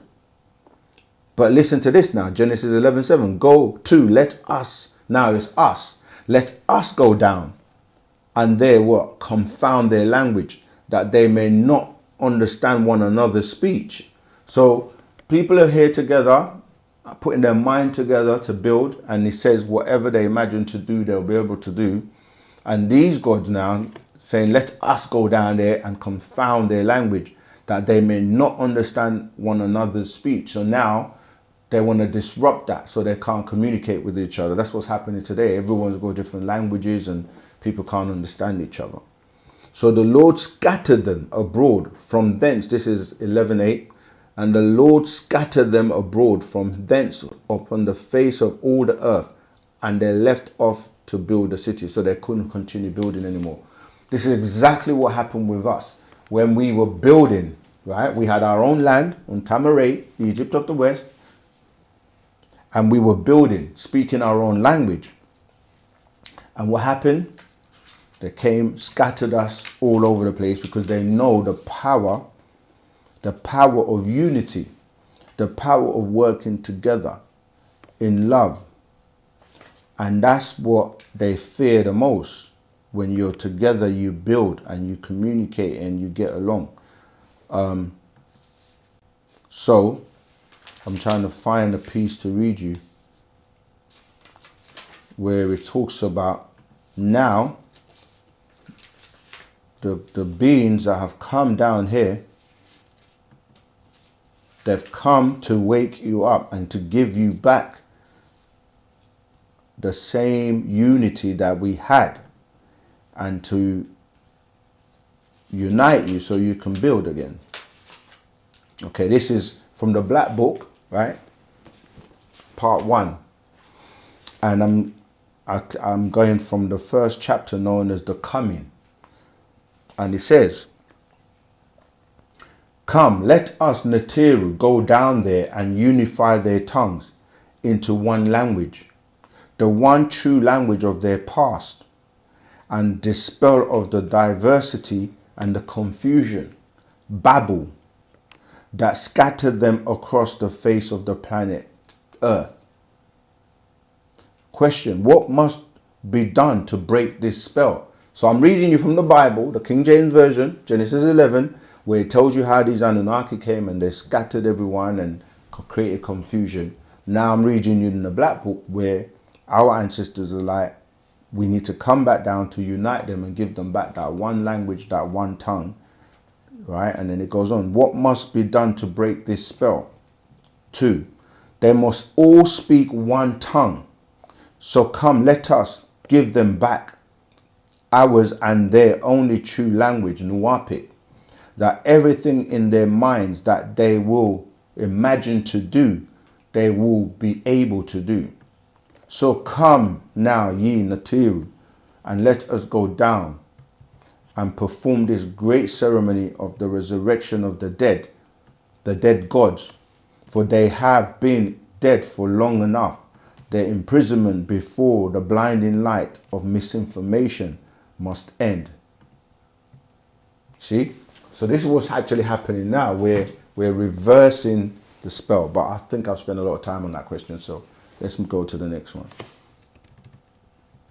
Rahubat, I would like to ask, will the 144,000 people travel with these physical bodies? And what is the goal for the 144,000 on the next planet?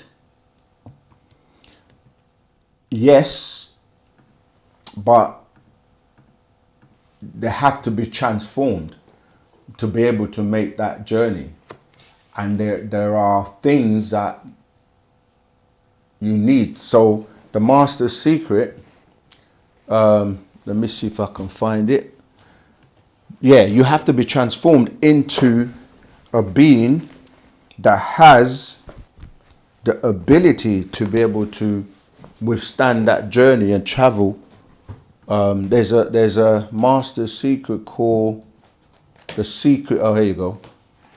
This one, the secret of tones and the mafkhuzat, the elixir of life. So this is required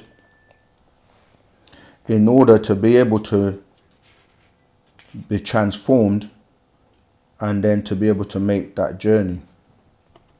I'm trying to see the section I want to go to read it. Okay. All right, I'll read from 11, yeah, which is on page 3. In order to communicate with elemental or etheric beings who are your muslafu or ancestors, you need the key of C. In order to align your body with them, you need the key of A. 13. To create harmony in between, you need the key of F. Yet the foundation is A. Your whole katat body originally resonated on a resonant frequency or perfect pitch A. So you must retune your body. 15. In fact, the mubta'u, pataites, hearing apparatus or ear canal is created in such a way that it is tuned already to the frequency of A, coinciding with the scale of music, and the distance between the mubta'u, pataites, eardrums is an exact fraction of the wavelength of the note A. 16. As newborn mawastu babies enter into this tapal world, the first sound they make is on the frequency or note of A. 17. So your hamam khatat, human body, was tuned to the note of A at its original rasam, design. 18. As a asha, female, your natural height was 4 feet 5 inches and 5 feet 4 inches for the ayash, males. 19. To have perfect pitch, tuning forks are used and only held in the left hand. 20. The way to have unison chanting, humming, singing must always be in the key of A. One note, yet for harmony it is more than one note as FAC. This is building up because your body has to be tuned to these vibrations and these frequencies. And then I'm going to jump to where it says,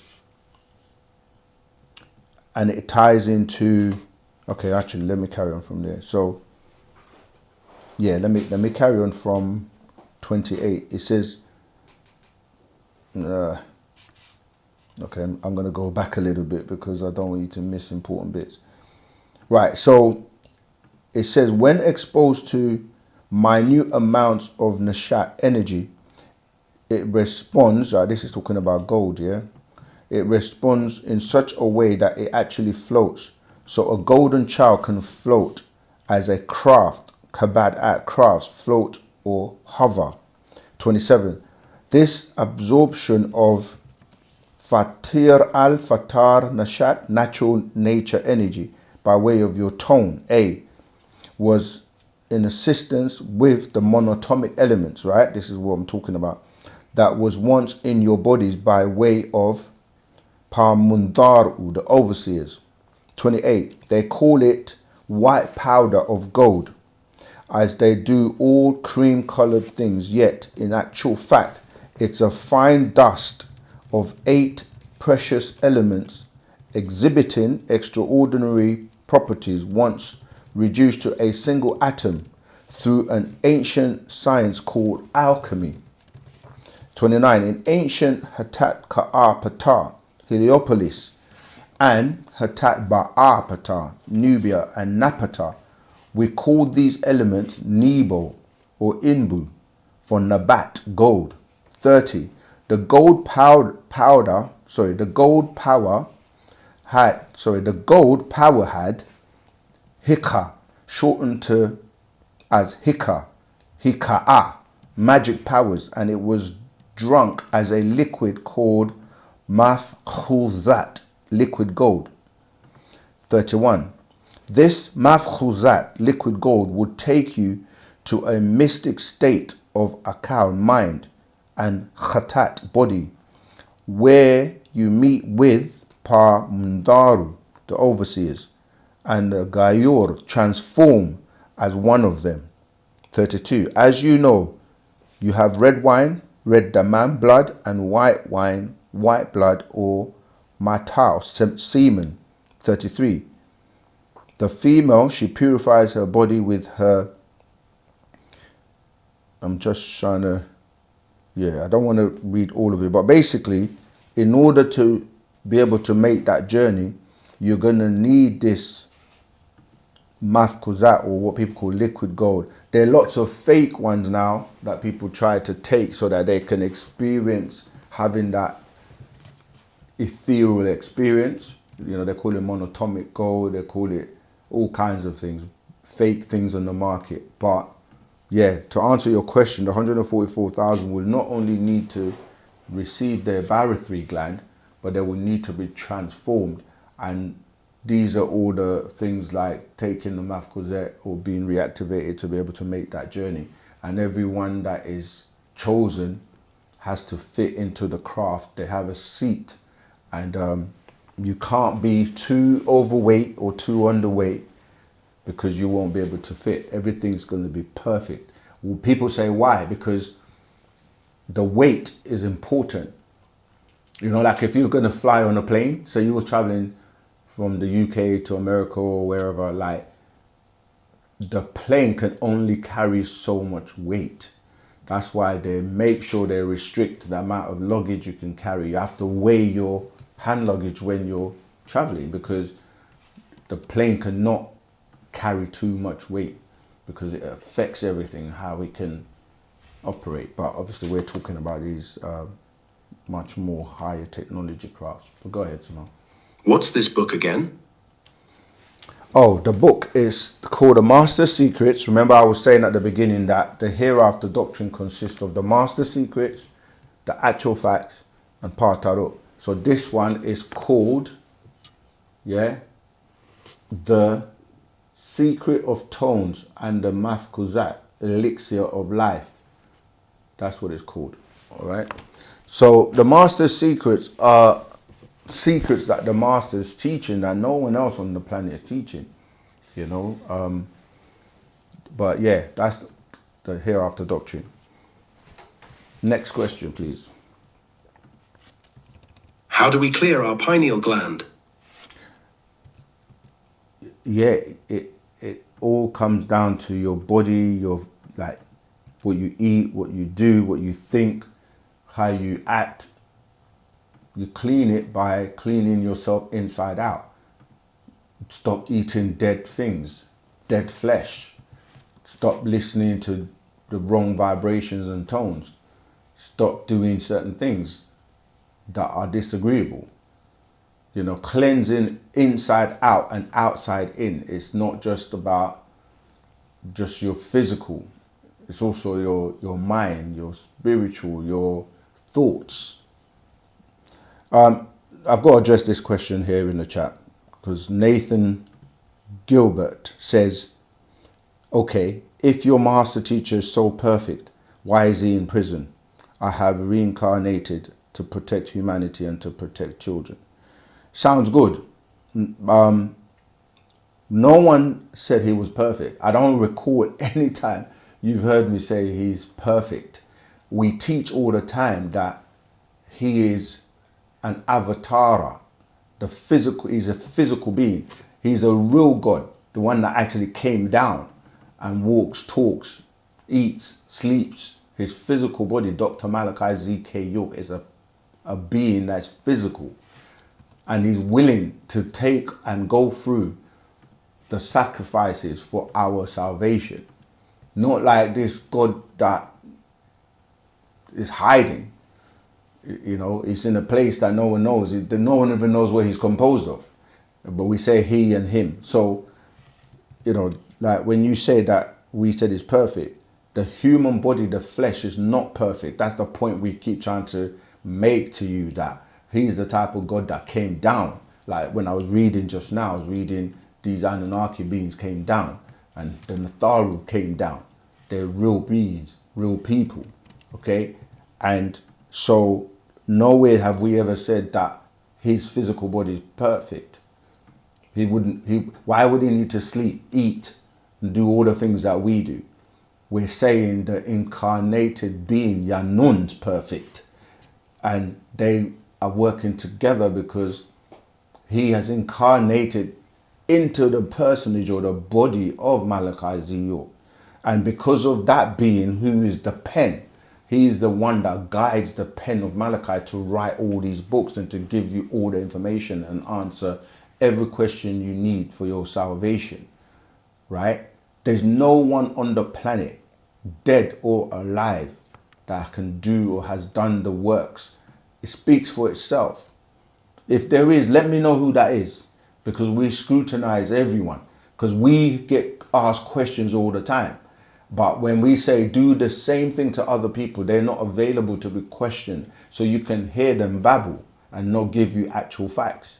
So when you're talking, you have to be mindful and respectful of who Yanun is, right? And he's in prison, the physical body, Malachi is in prison because of our foolishness, because we haven't learned love. We haven't learned true love, which is a shuk. We haven't learned how to love each other as humanity. You know, we haven't learned how to suppress the sixth ether within us, which is what's making us act up and do things that go against our own well-being.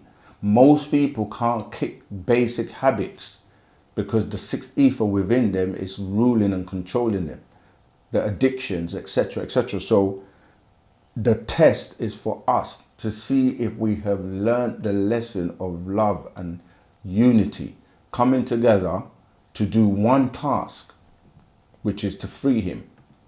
Yanun can free himself, can leave any time, but then we would have failed the test. And the only way they're going to know that we've learned is by us. Do you know why it's so easy? Because if we would only just come together, and when we say that, we don't mean every single person on the planet. It's never going to be that. But even if you just took, let's say, if 1 million people were being selfless, stop being selfish, and we all dedicated to do what needs to be done.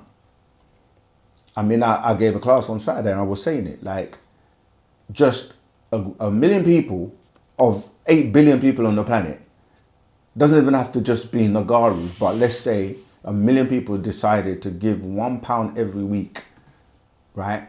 That's £1 million a week that you can build and do things to help spread this right knowledge, right wisdom, and right understanding. Because the system we live in, they put on the dollar bill, in God we trust. That it's all based around material things. Not to say that the power is in the money, but it's in the selflessness for us to sacrifice, like the master teacher has, to come together and do things that we need to do. Regardless, it's still going to happen. But they say many hands make light work.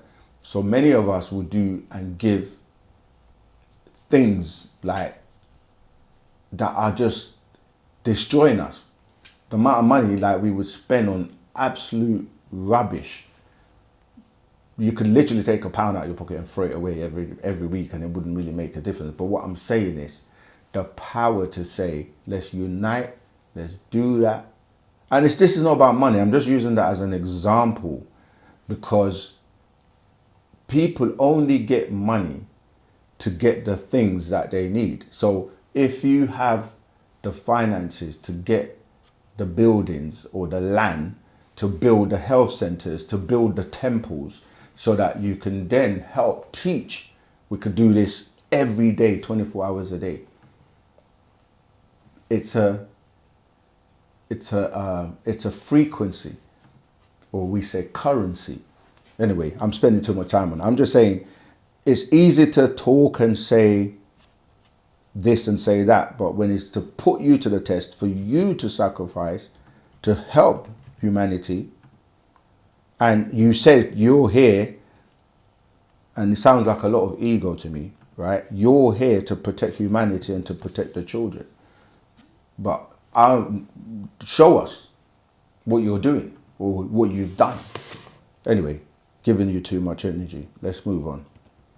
What is the difference between how you see Dr. York and how people see Jesus or any other savior? That's such a silly question to us as Nuwaubians, because you've never seen Jesus.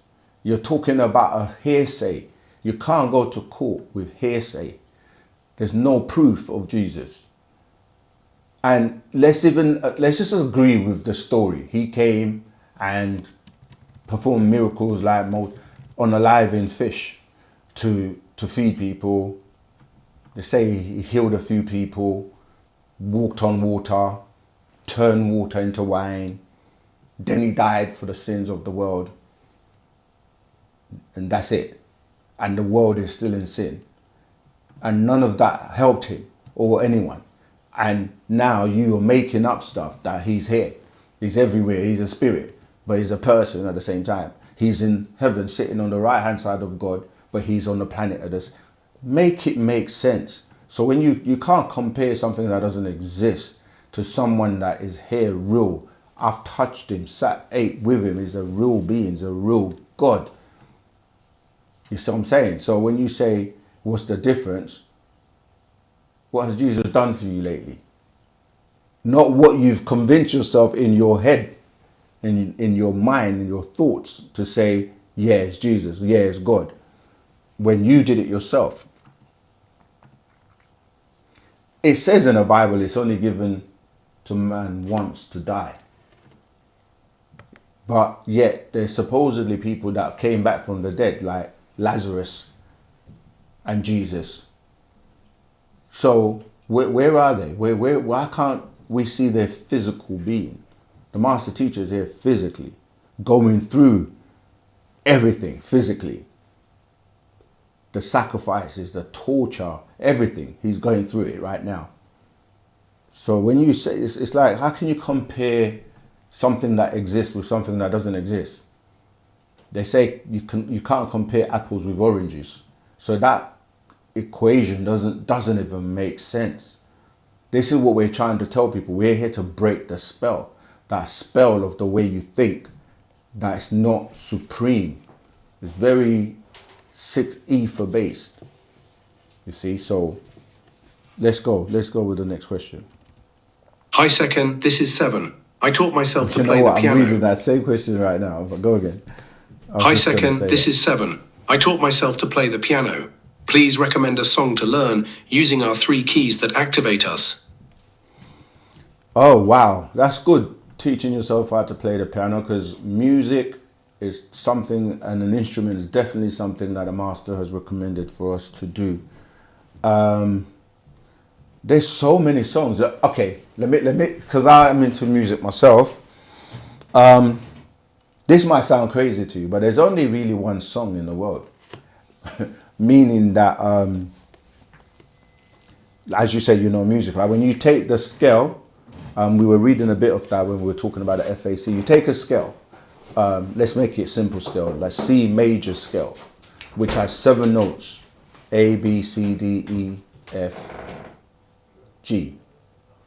And then it starts again, right? Those 7 tones, do, re, mi, fa, sol, la, ti, and if you do the octave, it becomes 8. Those notes are then arranged in different permutations to create different songs. And let's say when you look at them, each one of those can be a flat or a sharp, as you know, right? This is where you get 12 or 13 notes if you're counting, you go, let's start from C. C sharp, D. So you got the sharp or flats of each one of those notes. And they all have a different vibration, but you then make chords from those notes, which become what people refer to as progressions, right? So in the C major scale, 1 is major, 4 is major, 5 is major, or we will say dominant. 2, 3, and 6 are minors, right? So that's the tension and release. Because life is about vibration. Everything's like oscillating up or down, so tension and release, basically. Breathing in and out, up and down, you get it. So you can have progressions based on those numbers just being rearranged. So you can have a 1-4, you can have a 2-4-6, you can have a 1-5, just arranging the numbers, because the notes are equivalent to the numbers, yeah, from 1, 2, 3, 4, 5, 6, 7, 8 that are aligning with the, like I said, A, B, C, D, E, F, G. Then it starts again, A. So when you say which songs can you learn, the majors are happy songs. The minors are kind of more, that's why I said you always have the 2 tensions and release, or you have, happy and sad.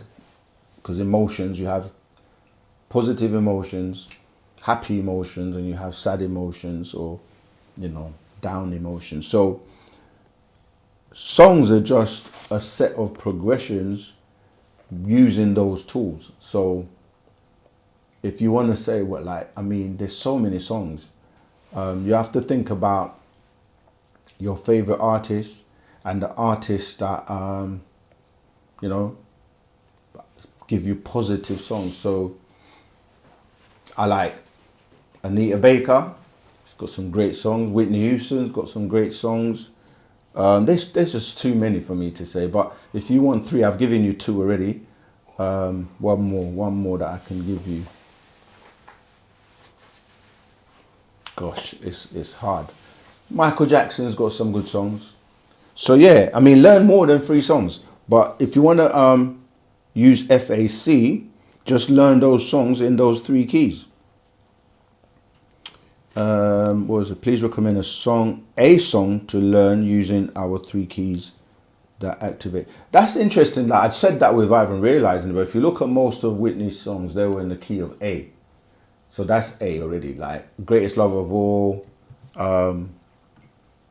Yeah. What's the other one? The Greatest Love of All is the one where the children are the future, right? Yeah. So that's a great song to learn. All right, let's move on. Doctor, what type of music do you produce, and are any on YouTube? Oh my goodness, this is very in line with music today. That's such a good question, because I produce soulful music, reggae music, all types of music, really. I'll just say black music. And I've just been thinking of compiling all my stuff and putting them somewhere where you can access them. So that's something I was literally in the process of doing. So yeah, we'll be able to give you, and the technology today is amazing. There's so much you can do with it. So yeah, that's something I'm planning on doing. But mainly reggae music, black music, hip hop, R&B, soul, jazz, blues. Yeah, I mentioned a few artists. We have a band that we play all sorts, but drum and bass, yeah, music with soul. We don't really do like anything that is not in vibration with the tones and frequencies that but yeah, I do a lot of R&B, soul, reggae, that type of music.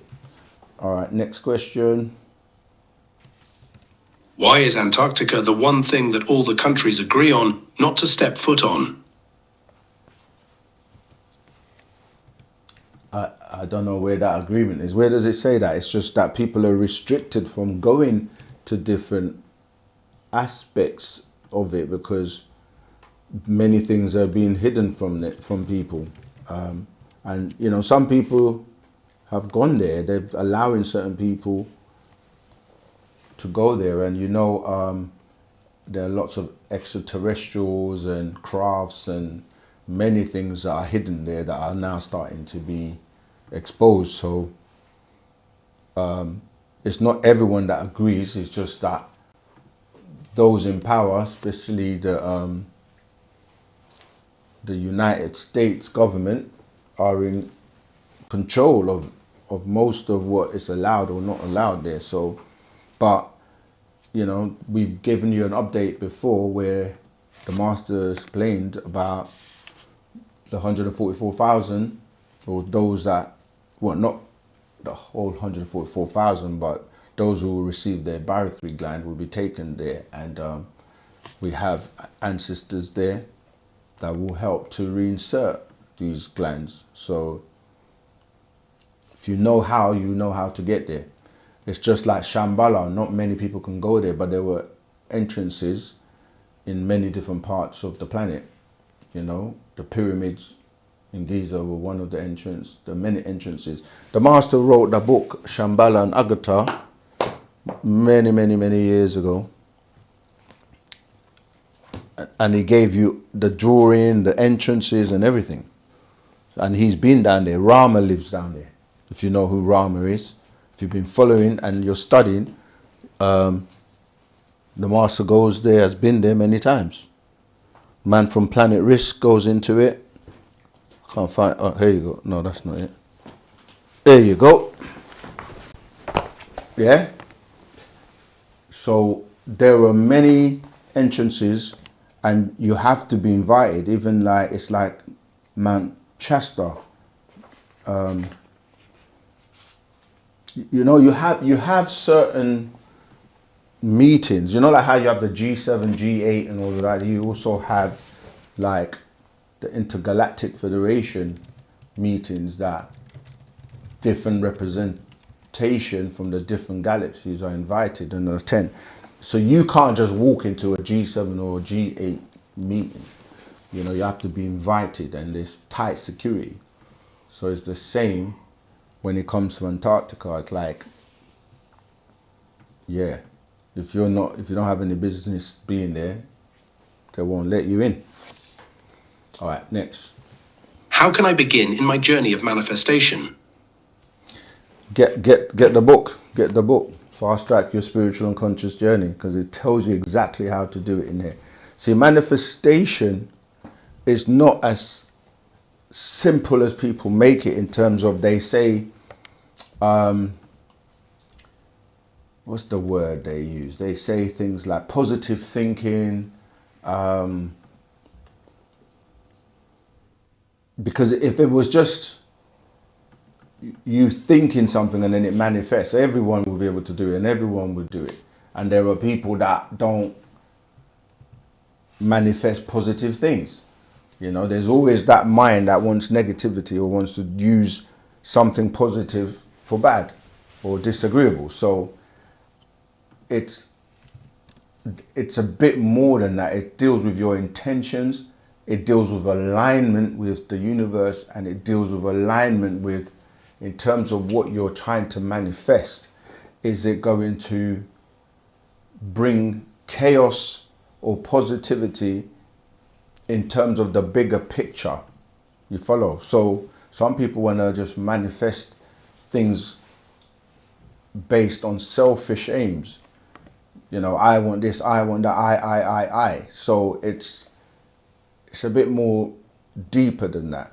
And so you have to learn how to be in alignment with, we say the universe just to keep it simple, and whether or not what you're trying to manifest is going to be for the greater good, for humanity, for example, or is it based on selfishness? Are you being selfless in wanting to manifest what it is you're trying to manifest so that you can help people? It's like most of the time, people that want money don't get it, because if their intentions are not correct, they can't attract it, because it's about the attraction and the alignment of yourself and why you will be able to receive that thing, whatever it is, to be able to do what everything has to balance out, basically. So, but yeah, we go through that. Chapter 4 of this scroll tells you how to do it. And that's what I would recommend for you. All right. Next scroll. Hello, what does it mean to be a Nuwaubian? Ooh, that's a big one. It's not for me to say who a Nuwaubian is or who a Nuwaubian isn't. We have guidelines, but what I tell you that it really means is to take on the responsibility to wear the mask of God and be, you can't say like, I'm God, I'm God, I'm God. But what do you do that's godly? So we have Pataraks, referred to as the way. That's what you live by to manifest what you would say a Nuwaubian is, right? Because as a Nuwaubian, we have a Patarak for the men called Nuwaubian man. And that tells you what a Nuwaubian man should be doing. And it doesn't shirk responsibility. We have to be the caretakers. We have to be that which we want to see in the world. Yeah? So it comes with responsibility. It comes with putting it into action and not just talking it. You know, so that's both male and female. The females are the goddesses of the rulers of the next 24,000 years. And they are the hold of the mitochondrial DNA. They have to carry themselves in a certain way. You know, when you look at society today and look at media, they're degrading and hypersexualizing our women. You know, most people have just reduced themselves. They've regressed, in fact, you know, to being just consumers, useless eaters. They're not producing or planning and doing anything to save this planet or the future. Look at our children, you know, like a real Nuwaubian man or woman takes on that responsibility to clean up the filth in this world and to set a precedent in terms of how we're supposed to live and take care of not just the people, but everything on the planet and the planet itself. So it means a lot. It means you have to have that passion, that compassion, that empathy, that love, a shook. And despite the differences that we still have, because a lot of us still have that DNA, that blood within us that basically makes us fight against each other, you have to suppress all of that. You have to be selfless enough to still think about the future and work together. And ultimately, we have to pass the test of bringing Pineal Babylon home. You know, so that's what I would say. To be a Nuwaubian, it's not easy, it's not simple, but the rewards are great because you get that gratification of knowing that you're doing what your purpose is on this planet. All right, let's go to the next question. What do we need to do to get Baba out? Wow, we say it literally every single day. First of all, you need to clean yourself inside out. You need to start to apply what he has taught us. The key, based on what he says we need to do to get him out, is love and unity. Come together. As many of us that can come together and work together and follow basic instructions and put our differences aside. That's what we need to do. Because the rest, the Natharu will work with us once they see that we are doing our part with sincerity, with the right intentions. You know, that's what we need. And it's not about pointing fingers at other people to say, oh, they're not doing this, or it's what are you doing? Focus on you. What you doing? What's your intentions? What help are you providing? Go to the communities, go to the stores. Listen up for what you're being instructed to do. Come together to gather. We say it all the time, go to your local stores, go to the communities, because we're not going to share pertinent information, critical information that is detrimental to his freedom just frivolously or publicly, because we have adversaries. We have people that, you know, what we're doing is against what they want to do. So yeah, just be yourself, do you, number one, in terms of cleaning yourself inside out, reading the scrolls, applying that, and then working with others, coming together in love and unity. It's really that simple. The rest will happen, and it is happening. Is the reincarnation loop real? And if it is, can we escape it? Yes, it is real, and yes, you can escape it, but you have to be equipped with the right knowledge, the right wisdom, and the right understanding. Because that's what I was saying earlier on, that in order for you to move on and not loop back, because the programming has been set to keep you not knowing who you are and what your powers are or what you should be doing, so that you give your energy and attention in the direction of beings or entities that are not going to help you, that actually benefit from you looping, because you're feeding that energy for them.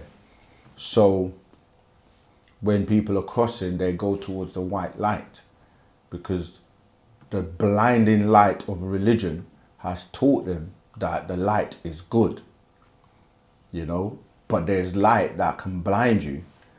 Yeah, so you have to know why you wouldn't go towards that white light or towards the wormhole, because remember, Lucifer is referred to as what? An angel of light. Light is illuminated. You know, the Illuminati, that's the light bearer. The light bearer. So Lucifer is the head of that Luciferian conspiracy. So there are different types of what you call light.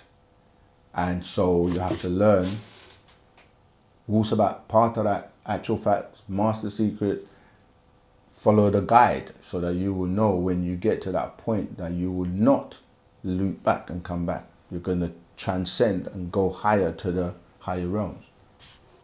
That's what you need to learn. You need to know. Next question. Are Riskians and Anunnaki the same entities? And if so, are there disagreeable Riskians? They're not the same entities, and you have to differentiate. When we say Riskians, we're talking about a planet called Risk. Beings that live on Risk are referred to as Riskians. Not all types of beings that live on Risk are the same. It's like saying the planet Earth. The beings on the planet Earth are called Earthlings, right? But you look on the planet Earth and you see that we have all types of beings. And the planet Earth is consisting of different atmospheres, different dimensions, if you like. So there are beings that live in the waters, the seas. That's one dimension. Because you can't go in the water and just live like this. You won't be able to breathe. So you come out. Or you might go for a little bit, you can hold your breath for a while. But ultimately, if you want to stay down in that dimension, you're going to have to wear, you know, the diving suit. You have to wear all the goggles and all that stuff. That's one atmosphere. Then you got us on the land, those who live on the land. Then you got those that live in the skies, the birds and different types of beings that fly in the sky. Then you got the clouds, and then you got the skies, and you got crafts, beings and crafts that live up there. So as far down as you go, there are different types of beings, different dimensions. And as far up as you go, there are different beings, different dimensions. So risk, just like on the planet Earth, you have different continents. You know, like you got Asia here, you got Africa, you got the Americas, and different beings reside on these different continents. Risk, by what we've been taught, has 3 continents. Yeah, Zarantu, Kuzmusta, and Donoria. And different beings live on those different continents, and you have those beings that have evolved past requiring a physical body. These beings are referred to as the Etherians. An Etherian is a pure energy being that can come and go at will in terms of lowest vibration, incarnate to the physical realm, and go back up. You see, so some of these Riskians, they look, the master teacher gives you a whole description and everything. We have the man, for those who are not familiar with this whole subject of risk, there's a book called A Man from Planet Risk, because the master teacher teaches us that this is our home and his home. Not everyone is from risk. So he shows you what, you know, the different types of beings that live on risk. In fact, when you say about agreeable and disagreeable, okay, let me show the picture of a pure I just mentioned. At the back of the scroll, okay, look, I hope you can catch that, right? This is from the Man from Planet Risk. It shows you the Riskians and it shows you the Etherians. Got it? Okay, so it shows you on that page 110, 3 different people. It shows you the 11th elder known as Metatron. Okay, it shows you 3 Riskians, and then it shows you an Etherian. The Riskians look the same because once you learn to be in love and in unity, speaking the same language, kind of literally become one, you start to look the same. It's just like when you and your partner or spouse or wife, once you become one, you actually start to look the same. And when you look at different races, like for example, the Chinese or people that speak their own language and they move a certain way and they have their own culture, they look the same. It's the same with us. When we start to unite and come together, not saying that you're a robot, but you become one. That's what everyone's thriving to do, right? Return to the source and become one. Return to this abode. But religion just distorts everything and gives you heaven and all of that. But yeah, so going back to your question, you have different beings that live on risk, that have elevated, and based on your elevation will determine where you live and how you live and what you do. And then you also have guests, like for example, when the Anunnaki were allowed to be given refuge because they were facing a catastrophe and they wanted somewhere to stay until they repaired their planet or find a new home. They were allowed to stay on one of the continents. And again, that is in the Black Book, which is available. I'm going to just show you or read you something rather. Yeah, here you go. I'm just going to read a little bit. In the introduction, it says that when these beings were, let me just go back a little bit so you can see. Right, I'll just read the second paragraph in the introduction. It says, oftentimes the survival of one being meant the extinction of another. One of these such star systems was Risk, a planet in the 19th galaxy. the 8th planet of a 3-sun system which was inhabited by the Riskians, also called the Natiru. The 3 suns of this planet Risk were known in time by different names, the most common being Atum, Atun and Amun, referred to as the Re, Ra, Re'es. The Sumerians called them Utu, Afsu and Shamash. When this planet Risk was visited, right, this is where I'm talking about the refuge part. This planet was visited by disagreeable beings from a dying star, right? They were welcomed into this great empire. Those that welcomed them were called the Natiru. The Sumerians referred to them as the Anutu. So the Council of 9 Enneads of the pre-dynastic period, before man was called man, these deities met with open arms and they passed our decision onto the 24 elders of Risk, Metatron I just shown you being one of them, who passed it onto the 144 governors of the 18th and 19th galaxies, the 72 governors of the disagreeable 18th galaxy and the 72 governors of the agreeable 19th galaxy. Thus, it was agreed to share one of the 3 continents of the planet Risk with these beings in distress. Risk's 3 continents are Zarantu, Donoria, and Kuzmusta. As I said before, these disagreeable beings were only allowed to live on the continent called Donoria. And then in time, these disagreeables, right? So this is answering your question directly. These disagreeables had decided that they wished to rule the whole planet. So they were looking for salvation or refuge because their planet star system was dying. They were welcomed with open arms and allowed to stay on one of the continents of Risk. But instead of now trying to find a new home and rebuild their planetoid ships, they decided that they want to now take over the whole planet of Risk, and even the whole galaxy now they wanted to take over under one such being called Tarnush, who ruled a variety of star systems such as Draco. This is when you say Draco, this is the Draconians, the Aldebarans, yeah, Betelgeuse, or they say Betelgeuse, the Pleiades, Andromeda. Right? These andromedous beings are the ones that are androgynous and are trying to take over or rule this planet right now, and others. All of this side of the Milky Way, you know, so I'm not going to go into the rest of that, but it just tells you that, you know, the Riskians, you know, are different. Like people on the planet are different. You have agreeable, you have disagreeable. All right. Let's move on to the next question. What is your definition of love? We have a Patarak called the 3 loves, right?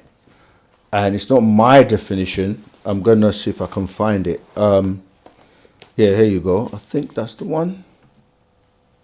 Yeah. This Patarak is called the Book of Divine Love. Yeah. This explains what love is. It's very short, but let me read it for you quickly. So there are 3 types of love. You hear us speak a lot about Ashuk, which is divine unconditional love. That deals with a love that is selfless. You're not doing things to gain things, or you're not doing something for someone because they're doing something for you, which relates to the other types of love. So I'm going to see if I can read it. So,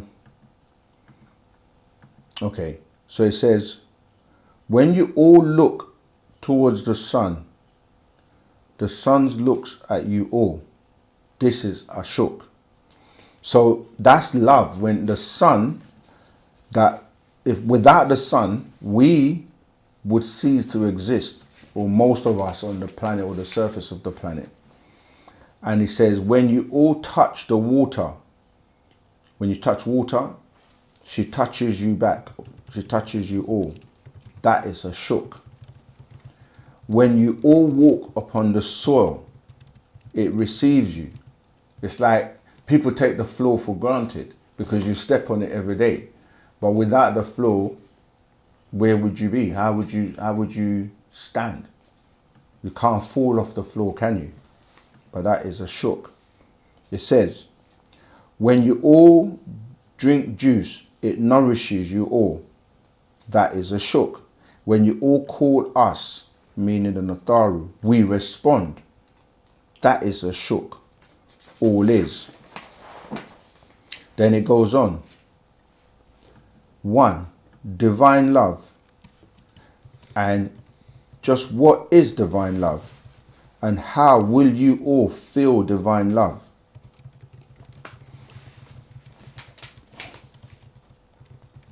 Come towards your own race by way of Ashuk. Come towards your own ancestors by way of Ashuk. Okay, so I'm gonna carry on.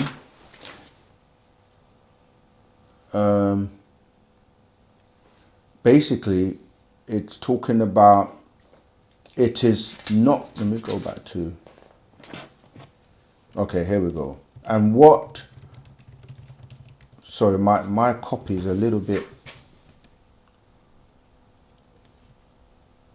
okay, let me carry on. So come towards your own culture by way of Ashuk.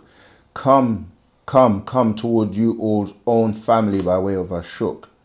Come towards you your own by way of Ashuk.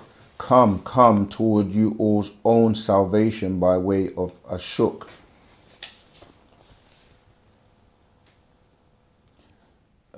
Sorry, my print is a little bit all over. It's a little bit mixed up. But if I could just summarize then,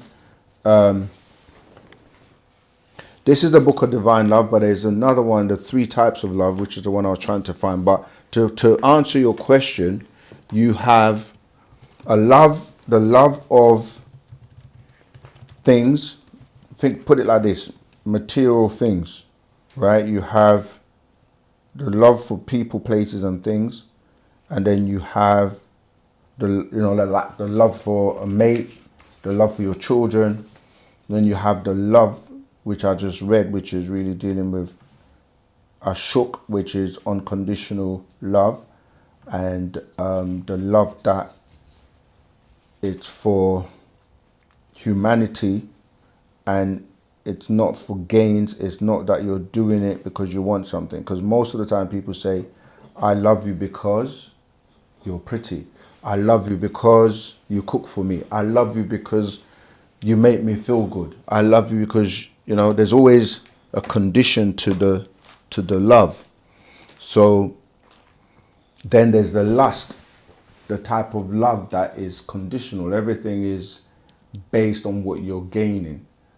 And sometimes these days, there's love that people don't even get to know each other. You know what I mean? At least get to know someone to see if they've got 6 toes or what. Like people just, meet online and then, you know what I mean? Or go to a club and like they don't get to, but you're laughing. But it's true. Like if you've never met someone before, how you know they ain't got 6 or 7 toes? Or not to say if you've got 6 or 7 toes, right?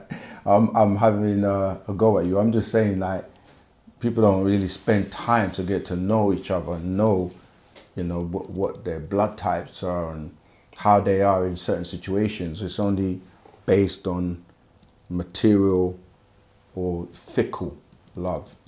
I hope that answers your question. Let's move on to the next question. Do mediums really contact our loved ones who are now in the spiritual realm?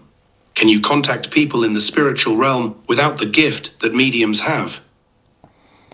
Not all mediums have gifts or powers. Some of them are just con artists. But you can do it yourself by way of knowing how. This is what we teach in Wu-Sabat. We teach you how to communicate with your ancestors because you are them and they are you.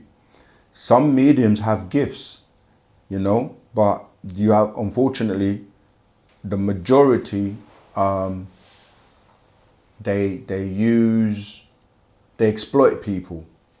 You know, we've had this before where the ones that are using sorcery or using their powers in a disagreeable way, you know, gifts, I should say, more than the word power, but we all have gifts and we all have power, and we all have different types of gifts and power. So some are very well motivated by money. We've said before, you know, the ones that come on TV and, you know, they make this big hoo-ha of everything, and they say they can communicate with people on the other side. And we've seen documentaries where a lot of it's hoax. You know, they have all these like technology and microphones that they have a whole team in the background that are doing research on Facebook and social media and everything. There was a movie that exposed this where the person is receiving information where they have done research on you and come across like they know all this stuff about you, and you thinking, yeah, but we say, until we put them to the test and say, why don't we communicate with Jesus and bring him on the stage and bring, you know, let's talk to God since you can reach him. But anyway, I see that we have a live caller, so I'm going to cut it short and come back to that. Greetings, live caller, Rahubat, as we say. What's your name, where you're calling from, and what's your question for today, please? Live caller, are you there? Is your mic muted or your phone? Rahubat. They're there. Okay, we can't hear you if you're speaking. All right, until we hear them come back. Yeah, we were just saying that some people just take advantage of people, and they do a lot of research. It's a whole team that are doing research on who you are. You know, these days, just like you might have a Facebook page, or, you know, that connects to somebody that knows you, that knows like you just went on holiday or whatever. Like, so many people volunteer their information online, and you've got technology, AI, and you leave a whole digital footprint. So, Hello? oh, we've got the caller now. Greetings, caller, Rahubat, as we say. Where are you calling from? What's your name and what's your question, please? Back. This is BJ calling from North Carolina. Rahubat Zamal. Yes. Why do you think that people do bad things and or just think of bad thoughts or whatever? Is it because of external entities and archons and everything that feeds off energy, bad energy or whatever? I mean, it's a complex question, and it's a multiple of things. And the thing as well is, because of how we think in Wu-Sabat, we always have to break down. When we say something is bad, who declares it bad? And because bad can be subjective, good can be subjective. Bad to who? But obviously we all know the general sense of like disagreeableness, or if you do something that is disagreeable. But I think we'd have to define what bad is. But you're right, you have negative or disagreeable entities, not just external, but inside the person or the people as well, because you have ancestors that are both agreeable and disagreeable, that influence and work through you, within you and out around you, as well as the external forces of the entities that, you know, depending on the place you live and the energy of the, you know, the dead people that are around and so forth. So every situation would be based on its own merits. But yeah, it's because if you're not aligned with your agreeable ancestors, and you're not aligned with Nine Mind and Wu-Sabat and you know, Wu-Nuwaubian, so you're actually aware, consciously aware of your actions and your intentions and what you're doing, then you know, it's like anybody else can just take over your vehicle, your car, and your body, and just do what they like with you, even if it's just suggestions by way of social media, or, do you know what I mean, what you're taking in. So good and bad is subjective. However, I mean, I'm taking when you say bad that you've had some kind of experience with people doing what you consider disagreeable or bad to you. Not necessarily, just in general, wanted to know why, because I always Okay. look at the news and, you know, everybody's always killing and, you know, some people are mean in general or just being rude. Or, Right, I got but you now. yeah. Yeah, that's the ethers. You have pulling and pushing forces. You've got 9 ether that is rising up and trying to maintain that love, peace, and you know, and you've got 6 ether, which is adverse. It's not really opposite, even though you can see it that way, but it's like if you're trying to go in a particular direction, the forces of 6 ether, which are Leviathan, they are based on chaos. You know, they're based on destruction. Everything is pulling downwards. And so you got these clashes. This is why, and this came by way of beings that produced or made these beings weak and wicked. You know, that's their nature, because they were grafted by these wicked beings that came here. If you go, you know, Genesis 6:4, it tells you about these Nephilims that came here. What most people don't know, it was both male and females that came, and they, you know, they raped some of the women and put their DNA and their genes into them. And that serpent, it says that the serpent seed will have enmity with the woman's seed. And when people talk about the devil, they try to give you an impression that it's one person that is in a place called hell with a pitchfork and horns, so that you mentally don't realize that people are multiplying on the planet, disagreeable children, devil children, the devil's children. And so when you say seed, you're actually talking about sperm and seed. So it's not no kind of like mythical things. You've got people on the planet that are children of the devil, and you've got people that are children of the Natharu, and the two clash because their natures are completely in opposition, and they create wars and divisions, and they use tools that are going to continuously breed ignorance and breed all these disagreeable things on the planet. So yeah, this is why 9 ether is here, to remove 6 ether forces and the Adamites off the planet once and for all, because their time is up. You know, they were only allotted 6,000 years, which ended in the year 2000 AD. And it's on the decline. This is why certain empires have to fall. If you go back, you know, many empires fell before, like the Roman and the Greek empires. Old Babylon fell, and now New Babylon is falling, because what happens is that once you have, like it says, the iniquities of their forefathers, the devilishment that they have done, you know, let's go to is it John 8:44? Let me just go to it quickly. Yeah, we quote these things because why? Because people try to make the Bible like it's from God and it's a holy book, and you're gonna. But when you actually read it, it's filled with the devilishment, and it even tells you who's doing the devilishment. Yeah, John 8:44, right? I'll read it. It says, "You are of your father the devil, and the lusts of your father you will do. He was a murderer from the beginning, and he abode not in truth, because there is no truth in him.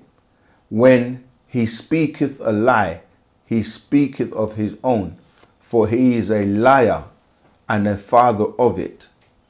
Right? And this is when Jesus was saying, "And is it because I told you the truth you believe me not? Yeah? Which of you convinced me of sin? And if I say the truth, why do you not believe me?" Yeah, and he says, he that is of God heareth God's word. He therefore them not, because ye are not of God. So there are people that are of God and there are people that are not of God. I use that word loosely because everyone thinks God is good, right? So I'm saying that when you look on the planet, and I can carry on, it goes, I'll stop at 8:48. It says, then answered the Jews and said unto him, say we not well that thou art a Samaritan and hast a devil? Jesus answered, I have not a devil, but I honor my Father, and you dishonor me. Yeah, so basically he's telling you, I'll go on a little bit. It says, and I seek not my own glory. There is one that seeketh and judgeth. Verily, verily, I say unto you, if a man keep my saying, he shall never see death. Then said the Jews unto him, now we know that thou hast a devil. Abraham is dead, and the prophets, and thou sayest, if a man keep my saying, he shall never taste death. So he's talking to these Jews, and he, he's telling them that they're of their father the devil, and they do devilishment. And this is the situation we face on the planet today, when you see those who are orchestrating the devilishment on the planet and doing things that are causing the, like you said, the pain, the chaos, the wickedness on the planet. And now judgment time is here. And there's a book we have called Judgment Upon the Adamites, a Master Secrets, that goes into more detail. But you have to start from yourself, because you have devils by nature and you have devils by conversion. A devil by conversion knows and feels when they're doing something that is not right, and they have a conscience. They want to maybe fix it. Eventually they will have to stop. But a devil by nature, after a while, they don't have the empathy or the love, the care, or any remorse, so yeah, that's what's going on. So you have to start with yourself and transform yourself. If you're doing devilishness and it's not of you, then you have to change. You have to transform and start to do the right thing we call right knowledge, right wisdom, and right understanding. And if you're not, then judgment is here, because when the truth comes, all false things will perish. And that's people, places, and things. And it's happening as we speak. Did you have anything else? Right. Yes, sir. If you did anything devilishness in the past, or anything bad, or whatever the case may be, can you just say you're sorry to the 24 elders of Nathuro and Nuwaubian? I mean, it's not as simple like I just say sorry, because then people try to make it like how they teach in religion, like you can sin and do all kinds of things, and then the minute you just say, I repent, it's over. No, it doesn't work like that. There's always going to be retribution or an equal reaction or action to something that one does. But yes, you have the ability, the time right now. So the Master says we should be lucky that we have, or grateful, shall I say, that we have the opportunity by way of Wu-Sabat to transform ourselves and to get in line and to be sincere in your, what's the word, like atonement. And then you'll be able to receive salvation and walk with them. There's a book that I urge you to read. We've got it. It's called I Know This Man. Okay. Zamal, can you grab one upstairs for me? I Know This Man. That book shows you how to receive what you're asking for. And that's the best example I can actually give you. Okay. One last question. One last question, if that's okay. Yeah, sure. Go ahead. Yeah, I just Yeah, want to show the books that I was just mentioning. I know this man. If anybody is interested in getting hold of that. Okay. But go ahead, brother. Yeah, what's your last question? Yes, sir. Depends how you live your life. I know the demiurge and everything is in the fourth dimension, working within this third dimension. As far as the demiurge, the archons, Yadabaoth and everything.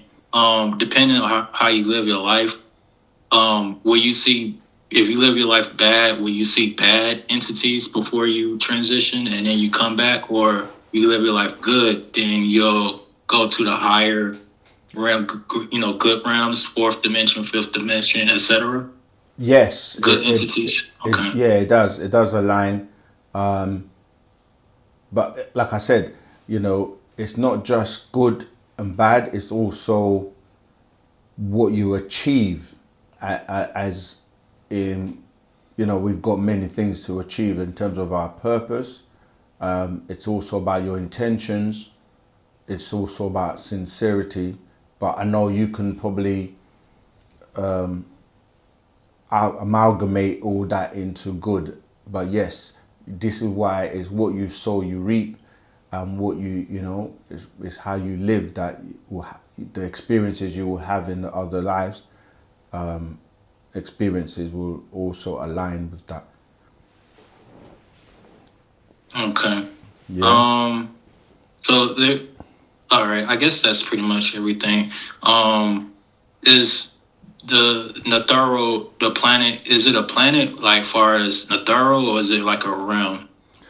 No, Natharu means the overseers.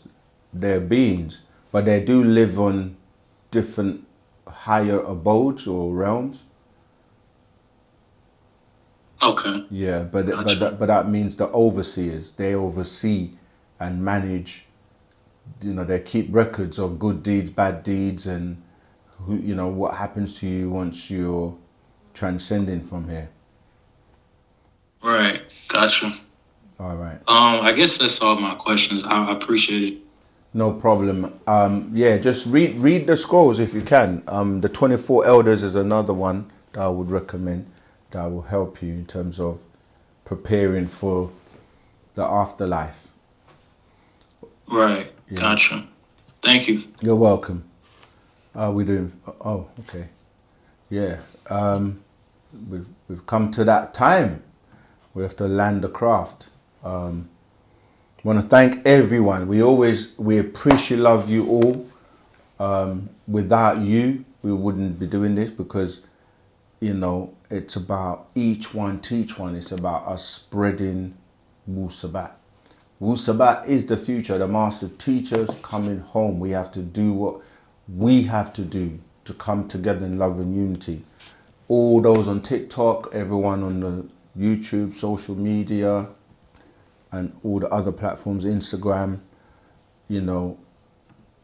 we can make this happen just by doing what we do day in, day out, spreading Wu-Sabat, helping other people to the truth.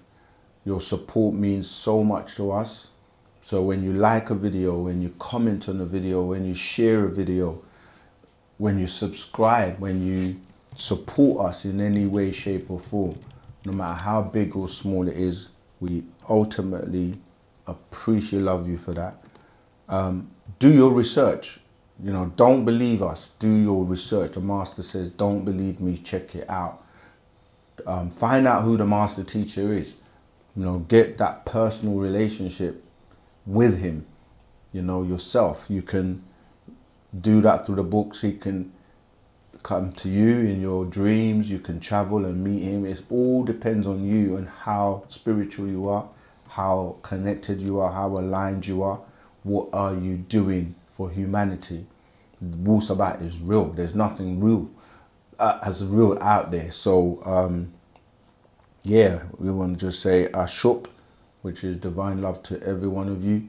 Don't waste your time debating and arguing, and just spend that time studying and learning to improve yourself. Yeah, so until next time, same place, same channel. OSM Vision. That's the place to be. And we get the message